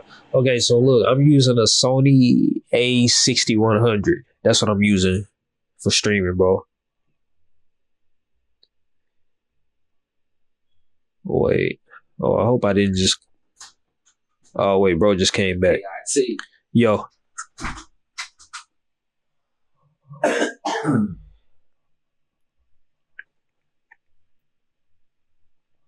Wait, actually, hold on, Claude. But I'm finna go ahead and get it ready. Actually, you know what? Since Princess is closed, I'm gonna stay on here after he dip, and then you feel me. We can stream. I'm just setting it up. What you setting up to him? So basically, the first Yella interview that I did, I figured out how to that was when I figured out how to do it virtually. And, since they had that AI stuff that was going around, I was like, shit, you want to come on here and explain it? And shit, that's how they came about. Yeah. Hey, though. So, he want to know what you think about the Pooh Shiesty spiral. What you mean? Well, that's all. I'm gonna stop you right there. I don't think nothing, because it ain't got nothing to do with me. I don't think nothing. I don't even speak on shit that ain't got nothing to do with me. Yep. That's be the problem. Worrying about other niggas and other niggas' situations that don't got nothing to do with you. That's how that. I ain't get to where I'm at worrying about other people. You know, that's unfortunate. That's an unfortunate situation. I would say that, you know, I'm gonna leave it right there. Yeah. But yeah, I don't speak on that. It ain't got nothing to do with me. Yeah, when I too much like pillow talking, too much like gossiping, too much like what hoes do. You know, when I first seen his name, I just was talking about how, you know, when he was like still rising, he gave me like I kind of want to say like a random shout out on his timeline, and that shit still surprised me. Pooh Shiesty gave you a shout out? Yeah. That's dope.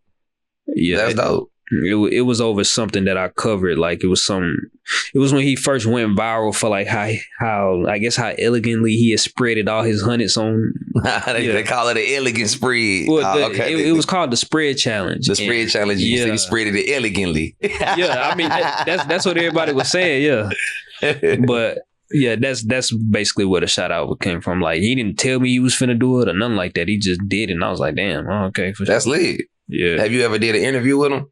Nah, I ain't never did an interview with him. Yeah, okay. Yeah.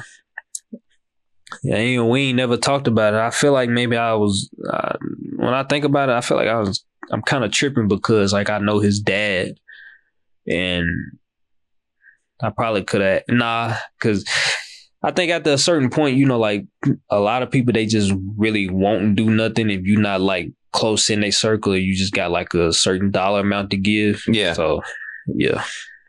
Nah, I think it could happen one day. I just hope, you know, hopefully I just hope the best for yeah, for sure. I hope the best for his situation. That's all I can say. But he's been knowing about What's Sleep because I was actually one of the first people, I think, from outside of Memphis to, you know, just cover him. You know, I found out recently somebody told me and Pooh Shiesty had the same birthday, that we was both born on November 8th. And it honestly, it really made a lot of sense to me. How it make a lot of sense? I know, man, as a Scorpio, I know how we can get when we feel a type of way. I'm gonna leave it there. Okay, I see what you're saying. Yeah, for sure. I know how we can get when we feel a type of way, man. So I'm gonna leave it there. Yeah. For sure, man. Yeah, I'm gonna leave it right there. Oh shit, damn. You wanna play that song? I know you sent it to me. All right, so hold on, fill me in though. Like who's man. Man, I've been working on, like I said, I've been in the studio and I've been working on a lot of different sounds. As an artist, I always, you know, am pushing the envelope with my vocals and my sonics and how I can bend my vocals. And this is one of those records. I actually let Bandplay hear this record. He had some producers in the studio a couple weeks ago that was here from France. I think they work with like with some label or something like that. And I let him hear this record and everyone really loved the record and thought it had a lot of potential. Now, I ran it through a program and tweaked the sonics, and I'm still like, again, I don't know if I'm gonna release this record for me or if I'm gonna, you know, demo this record, which is kind of what I had in mind, demoing this record out to another artist, a bigger artist, for a placement. But I'm not sure how I'm gonna work this record, but I like this record though. And who made this beat? Man, I guess I don't even remember who did the beat to this one. Shit, you think it's gonna be on your upcoming project? Let's let the people decide. Should I get it placed, or should I? Can y'all hear this for somebody else? Y'all think I should just release the record, shoot a video or something to it? Y'all let me know. I bet you. If you want to hear it too, just throw the headphones on. Yeah, we go. I almost forgot. What Sleep TV exclusive? Y'all know what the fuck going on. KRT, drop that shit, man. Let them niggas feel it, man. I don't know what it cost me. Had to get what it cost me. Had to get all the money from me. They don't know what it cost me. They don't know what it cost me. They don't know what it cost me. They see the lifestyle I'm living, but don't know what it cost me. Had to get it out the mud, I just brushed the dirt off me. State to state or out the country, it don't matter, I'm ballin'. Heard that I've been outside, turn out she won't stop calling. Airplane mode of D&D, I'm focused on getting rich. 2,000 for your rent, I spend that on some kicks. How you expect to get some paper if you ain't take no risk? Balenciaga tracksuit, that's how I'm running this shit. A quarter ticket net profits from my last investment. I just bought another property, you flexing the necklace. Always say I look familiar, they just know I'm a star. Tell me anything but you love me, that shit there got me scarred. I still remember all the nights I was alone in the dark. Before I got in whale mode, I had to swim with the sharks. Choking on some endo like homeless pissed that bar. Got rich, now they treat me like I'm Chip Skylark. I know they can't believe it. I know they can't believe it. I know they can't believe it. Feed me to the wolves, I'm back leading the pack. Feed me to the wolves, I'm back leading the pack. They feed me to the wolves, I'm back leading the pack. I know they can't believe it. I know they can't believe it. Whoa. Quick. Little snippet, man. Oh, okay, so what y'all think about that? That's a smooth song, bro. Like it's man, it's a different sound that I've been working with, man. It's a different sound, man, for sure. I'm not sure if I want to release it myself or if I want to get it placed with somebody, man, but I love that record, man. Well, when you say place with somebody, what you mean? Like get somebody else on the song with you? Yeah, no, like shit, I damn near was gonna send that motherfucker to Post Malone. That was kind of like my idea at first, man. But then the more people I played it for behind the scenes, they were just like, nah, you got to release this joint. You got to release this joint. Yes. I mean, I like this. Well, based off what I heard, the first 1 minute and 30 seconds, I like this with just you. I mean, yeah. But I don't know. Maybe somebody else could bring something else out of it. But yeah, I like the things you were talking about. I mean, I like the production of the song and just, the flow. So look, I know you don't just know too much about like what I listen to myself, but if we're gonna be honest, like I may listen to myself like 10% of the stuff that you like might see on my platform. Interesting. And I don't think you've ever said that before. I have. Okay. No, I have. It's just not like it's. I ain't never heard you say it. Yeah, that's what that is. Yeah. Yeah, it's not something that's too known, but I'm running a business. I know I think I have a pretty good idea of what the people like. And, from time to time, I will throw things on there that, I like. But that's a whole nother story. Like that would take me forever to, break that down. But, at the end of the day, it's a business. It's kind of like a business. It's kind of like the rapper that is putting out music that he knows his fan base will like versus what he actually want to put out. Yeah, exactly. Yeah. Sure. Yeah, we deal with that. Trust me, I know what that's like. But that's my type. I'm being real with you. Like I'm gonna say that flow. That's my type of stuff to listen to. Like I've always listened to a lot of Juice WRLD. I listen to a lot of Alani. Yeah. I listen to a lot of Nino Calvin, Sterl Gotti. Yeah. A lot of these artists that if you look them up, they basically have that. They have like a melodic flow. Like for sure. I've always been a person where I ain't gonna say lyrics don't matter, but I'm all about, I say lyrics is probably maybe 25%, 75% of it is like the rest of it is the beat and the flow, like for sure, the cadence of the song. Yeah. So like, but that's my type of stuff though. Like that's the type of stuff that like I'll play in my car. But like anybody, trying to have like the best bars and things of that nature, like honestly, that's not my cup of tea. It never has been. And I really don't like drill music, to be honest. I never have like drill music. You want something you like music that you can vibe to. And Payroll Giovanni, like for example, Payroll Giovanni? Yeah, for sure. I listen to Payroll Giovanni. I like Payroll Giovanni music for sure. I've been listening to him for like 10 years plus. Like I like music that motivates you and music that has uplifting and good cadence. So yeah. But what were you finna say though? Nah, for sure, man.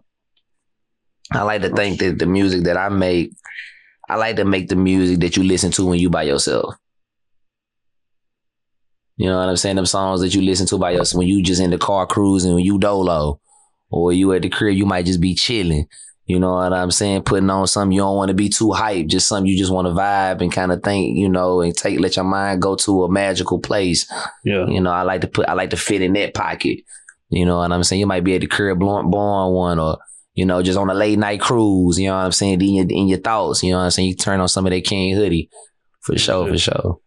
You gonna send me another one. You want me to play that too? You can give him a first verse. You can give him like, again, we ain't gonna give him the whole song, but like the hook, the first verse. Something like that. We give them a little snippet, man. What's this? Let me see. I'm finna see. That song. Oh, yeah. They was asking me about this one on my Instagram, that extra marinara slim. All right, so what you gonna see what they say about this one? Yeah. We give them extra marinara slim. We give them two out the archive. You feel what I'm saying? We ain't gonna give them no more than that, though.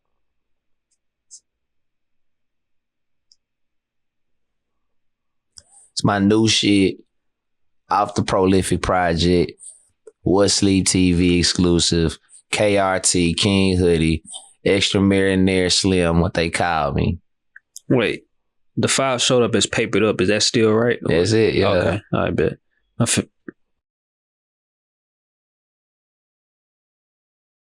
Beast Boy, bitch.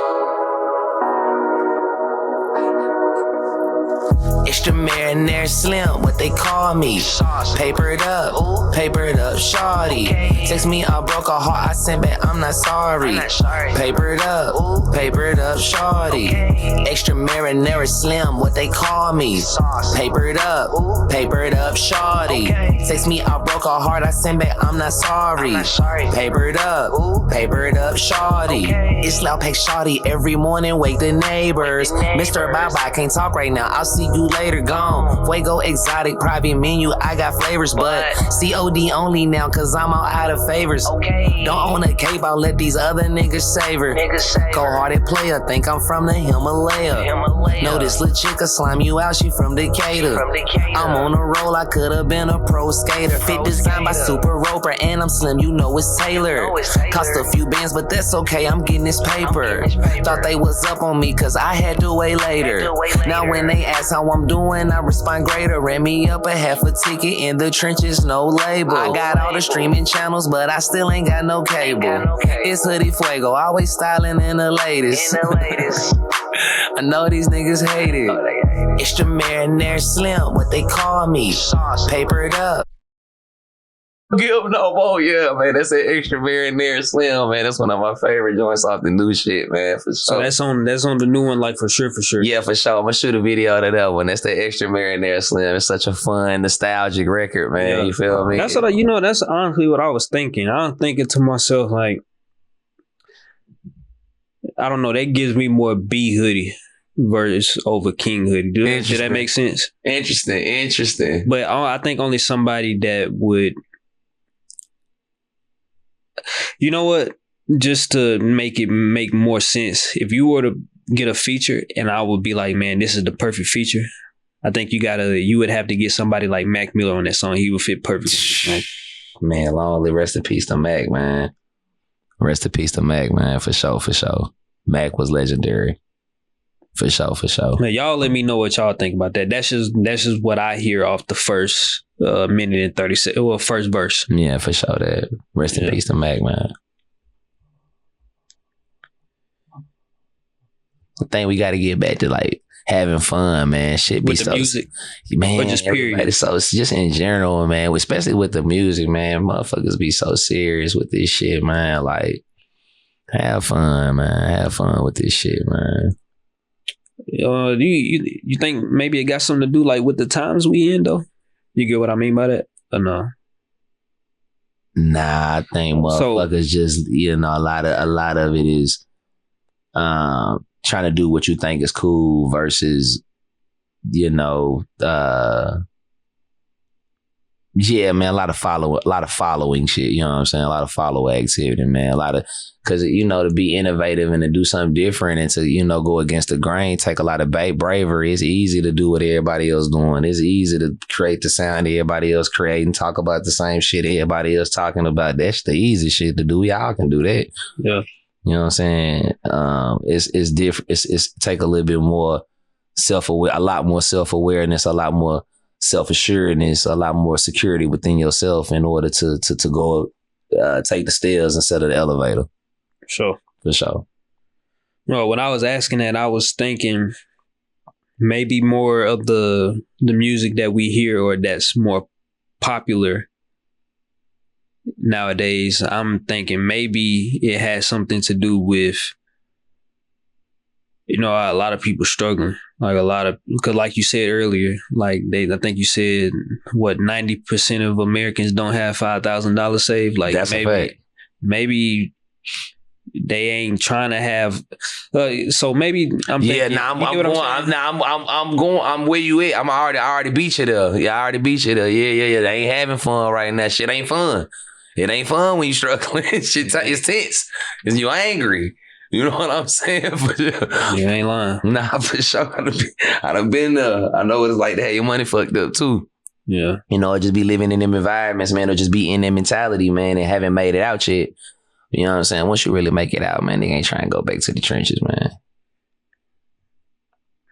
Well, now you say you don't like speaking on other people, but you can ask me the question. For sure.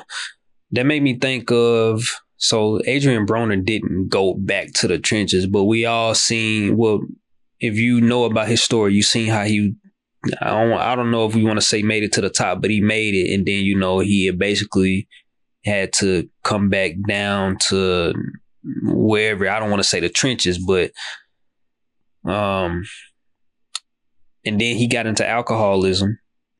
But now he's in the streaming, and now he's, coming back up with, Dean the Great. I mean, what's the question? Have you ever went through like a phase like that where you was had it and lost it and had to get it back? Yeah, 100 times. It wasn't due to no alcoholism or nothing of that nature. But having just the concept of having it, losing it, having to get it back, you ain't no real hustler. If you ain't been through that, you can't even call yourself you are not allowed to call yourself a hustler if you ain't ran it up, lost it, and had to run it back up at least twice. 3 times. You know what I'm saying? Maybe 4. You hear me? Like, yeah, you got it because you might get it and not even have the knowledge to obtain it. I mean, you might get it and might not. You have the knowledge to retain it. Right. You get what I'm saying? You might get it and then still be having the same habits. Some fucked up habits or some spending habits or anything. You get it fast, you spend it fast. Then you can get it back. Okay, now you in the slow season. That's you ran it up in 90 days. Now it's taking you goddamn it 9 months to get it back. You know what I'm saying? But yeah, when you're a real hustler, you gonna fuck it up. You know what I'm saying? It ain't about the setback. It's the get back. If that make any sense, you know what I'm saying? You gonna lose it, but then during them times, you gonna learn about yourself. You gonna learn the people around you.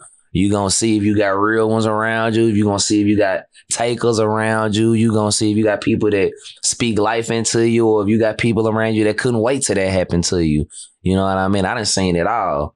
You know what I'm saying? I done seen it all en route to getting where I'm at, and they say it's lonely at the top for a reason, because by the time you get there, you realize that you was trying to take a bunch of people with you that really didn't have your best interest at heart. You know what I'm saying? That losing it all is just, man, when you lose it, people scatter. When you got it, it's, he the man, that's my dog, that's my bro, that's bae, that's such and such, such and such. When you lose it all, usually, you know what I'm saying, you find out real quick who your real friends is, or who the people that's around you or with you and what they with you for. You know what I mean? And I'm fortunate enough to have been through those things to now I know who my people are. I know who my real ones is. The people that's with me right now, man, these people is the people that's done been with me through every high and through every low. So that's why my circle's so small. You know what I'm saying? Because by the time I got here, a lot of the people that I wanted to take with me weeded themselves out, showed me that they was only around me for what they could get out of me, or whatever the scenario was at the time. You just You know, we've all been through those things. And so you just, loss isn't a bad thing. Struggle isn't a bad thing. It builds character and it fine tunes your discernment and it sharpens your vision. It sharpens your decision making. You know what I'm saying? The universe, I like to think that the universe is always conspiring in my favor, which means anything that I go through is for me, right? It's to help me. It's to better me, right? Even the people that I might care about that are no longer here, that's with purpose. Everything is with purpose. You get what I'm saying? The universe is always conspiring in your favor. You just have to tap into that perspective. You know what I'm saying? Which means, you know, you might have to do some inner work and step outside of yourself. Well said. Real shit. That's all I can even say about that. It's well said, though. And obviously, like, I think you got to experience that to even be able to just really articulate that, because somebody ain't been through it won't know. You got to go through it to get to it, man. But that's the beautiful thing too, right? Because you got to go through in order to get to. So going through something is motion. That's movement. If you're going through something, you on your way to something. If you're not going through nothing, you might be stagnant. Right. So don't never look at a person that's going through something and think, you know what I mean? Now, God might be, the universe, it might be something different going on over there. They might be en route to something in transition. You know, you look a lot of different ways. You know what I'm saying? So perspective is everything, man. Perspective is everything, you know. You create your own reality due to your perspective, your level of perspective. Sure. Hey, is it anything that we ain't talk about that you want to make sure we touch on? A lot, but we ain't gonna give them everything at once. So you know, we give a lot, but we ain't gonna give them everything. We'll just leave it with, you know, new music on the way, new videos on the way, for sure. Documentary on the way. I'm gonna do more interviews. Look to see me come sit back down here with Kyrie. You know what I'm saying? KRT for sure. And yeah. We're gonna leave it right there. We ain't gonna give them too much, man. We ain't gonna give them too much. Stay tuned. Not one thing. Let me see, man. Nah, man. I mean, okay. I mean, I feel that, cause look, we actually, damn. I didn't feel like, if I were to take a guess, I would have guessed 2 hours and 30 minutes, but this the longest I never, you know, we basically coming up on 3 hours and 30 minutes. Yeah. That's crazy. Yeah. So, I mean, obviously we had to cover a lot within that and shit. We gave them some views they can use, man. You know, if you picking up on what I'm putting down, man, I might have just gave you some navigation for your situation, a map quest for your rap quest. You know, it's right there. You know, the gems is there. You know what I'm saying? They there for the ones that's listening, for the ones that, you know, want the information, man. I guess I will say this, man. Ain't no big eyes and little U's, man. You know what I'm saying? Ain't no what? Ain't no big eyes and ain't no little U's. That's you know, and this shit that we doing, this shit deeper than rap. It's a collective. We got to get back to the unity. We got to get back to the camaraderie. We got to get away from the messy shit. We got to get away from the clickbait shit. You know what I'm saying? We got to get away from all of that, and we just got to get back to speaking life into people. You know what I'm saying? Life is short or it can be long. Either way, it's hard enough as it exists. So don't you be one of the people that's making it hard on other people. You know what I'm saying? Sure. You know, I leave y'all with that, man. Follow me at King Hoody on Instagram. And yeah. Well, that's the only platform? Away. Huh? That's the only platform? I'm on Instagram. King Hoody on Instagram. Hoodie Fuego on Facebook. King Hoody on YouTube. King Hoody on Apple Music and Spotify. TikTok. King Hoody TikTok. KingHoody. Okay. I'm on Snapchat too, but you got to DM me for that one. Okay. Yeah, I ain't used Snapchat in a long time. Nah, I don't really be on it, but I got it still. You know what I'm saying? I still got it, man. I might get bored to throw something on the Snap, but I feel you. Hey, Clyde, let me know if you still in here, bro. Real quick.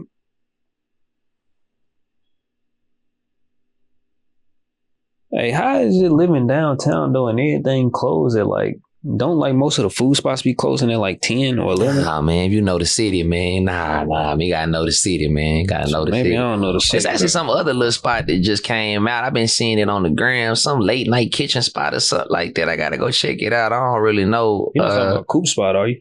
I'm not sure, but it's a lot of stuff that stay open, like the Earls and our Vibes and Vibes. You can go to Vibes. Got some good food too. You catch some girls up there that work up there. That's why I need to go to Vibes. You be going to Vibes a lot? I move around. I float around the city, man. I'm outside for real. You might catch me anywhere. You know what I'm saying? I might be outside on a 30-day run, just popping it in. Well, you know what I'm saying? Or you might catch me put up for 6 months and be like, where you at? You know what I'm saying? It just depends on what's going on. But we'll get outside and have some fun too. Let's see what time Vibes bar. Damn, you right. That motherfucker closed at 3 a.m. Yeah, I got some good food right too. If it's talking about late night, you saying late night. Yeah, late night.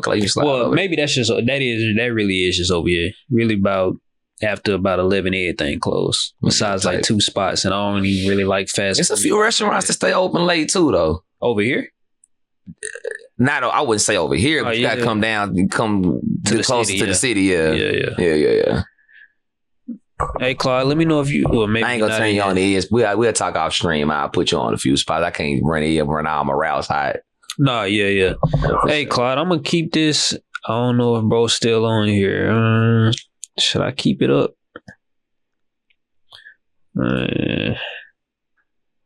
Nah, shit though, man. Y'all stay locked in with me, man. All right, look though, y'all. Look, just shout out to bro for pulling all the way up out here. I'm not finna dox myself. I'm only gonna be here for a few more weeks, but I ain't gonna dox myself. He made a long drive down here and a lot of traffic, and it rained too. God damn. But yeah, shout out to bro for pulling up. I've been knowing him I'm gonna take a guess and say it's been a minute. It's over 10 years, but I don't want to say over 15. For sure. Definitely closer to 15, probably, yeah. Something like 12, 13. So it's actually cool that we done finally came together and work on something. Because I actually used to send him beats. I used to send you a lot of beats. Yeah, I remember. Yeah. So look, this King Hoody, first time at What Sleep. Once I get my new spot. Definitely not my last. Yeah. Wherever I get my new spot is, I really, but it's going to be closer to you, to be honest, because I actually want to be closer to that. I don't want to be out here no more. I help you out with that, man. That ain't nothing, man. I'll make a few phone calls. We'll put you somewhere. For sure. So, look, the full one, it'll be out no later than a week. But, if you're on Twitch, you can always go back and just watch the full thing before it expires. But by the time it expires, I had a full thing on YouTube and shit, that's that. So shout out to everybody that pulled up. Clyde, new music, new visuals, new merch, documentary on the way. Stay locked in. You know what it is, man. The biggest, the trimmest. Hey, Clyde, if you still on here, bro, just message me because I'm gonna be up for a little minute. That way.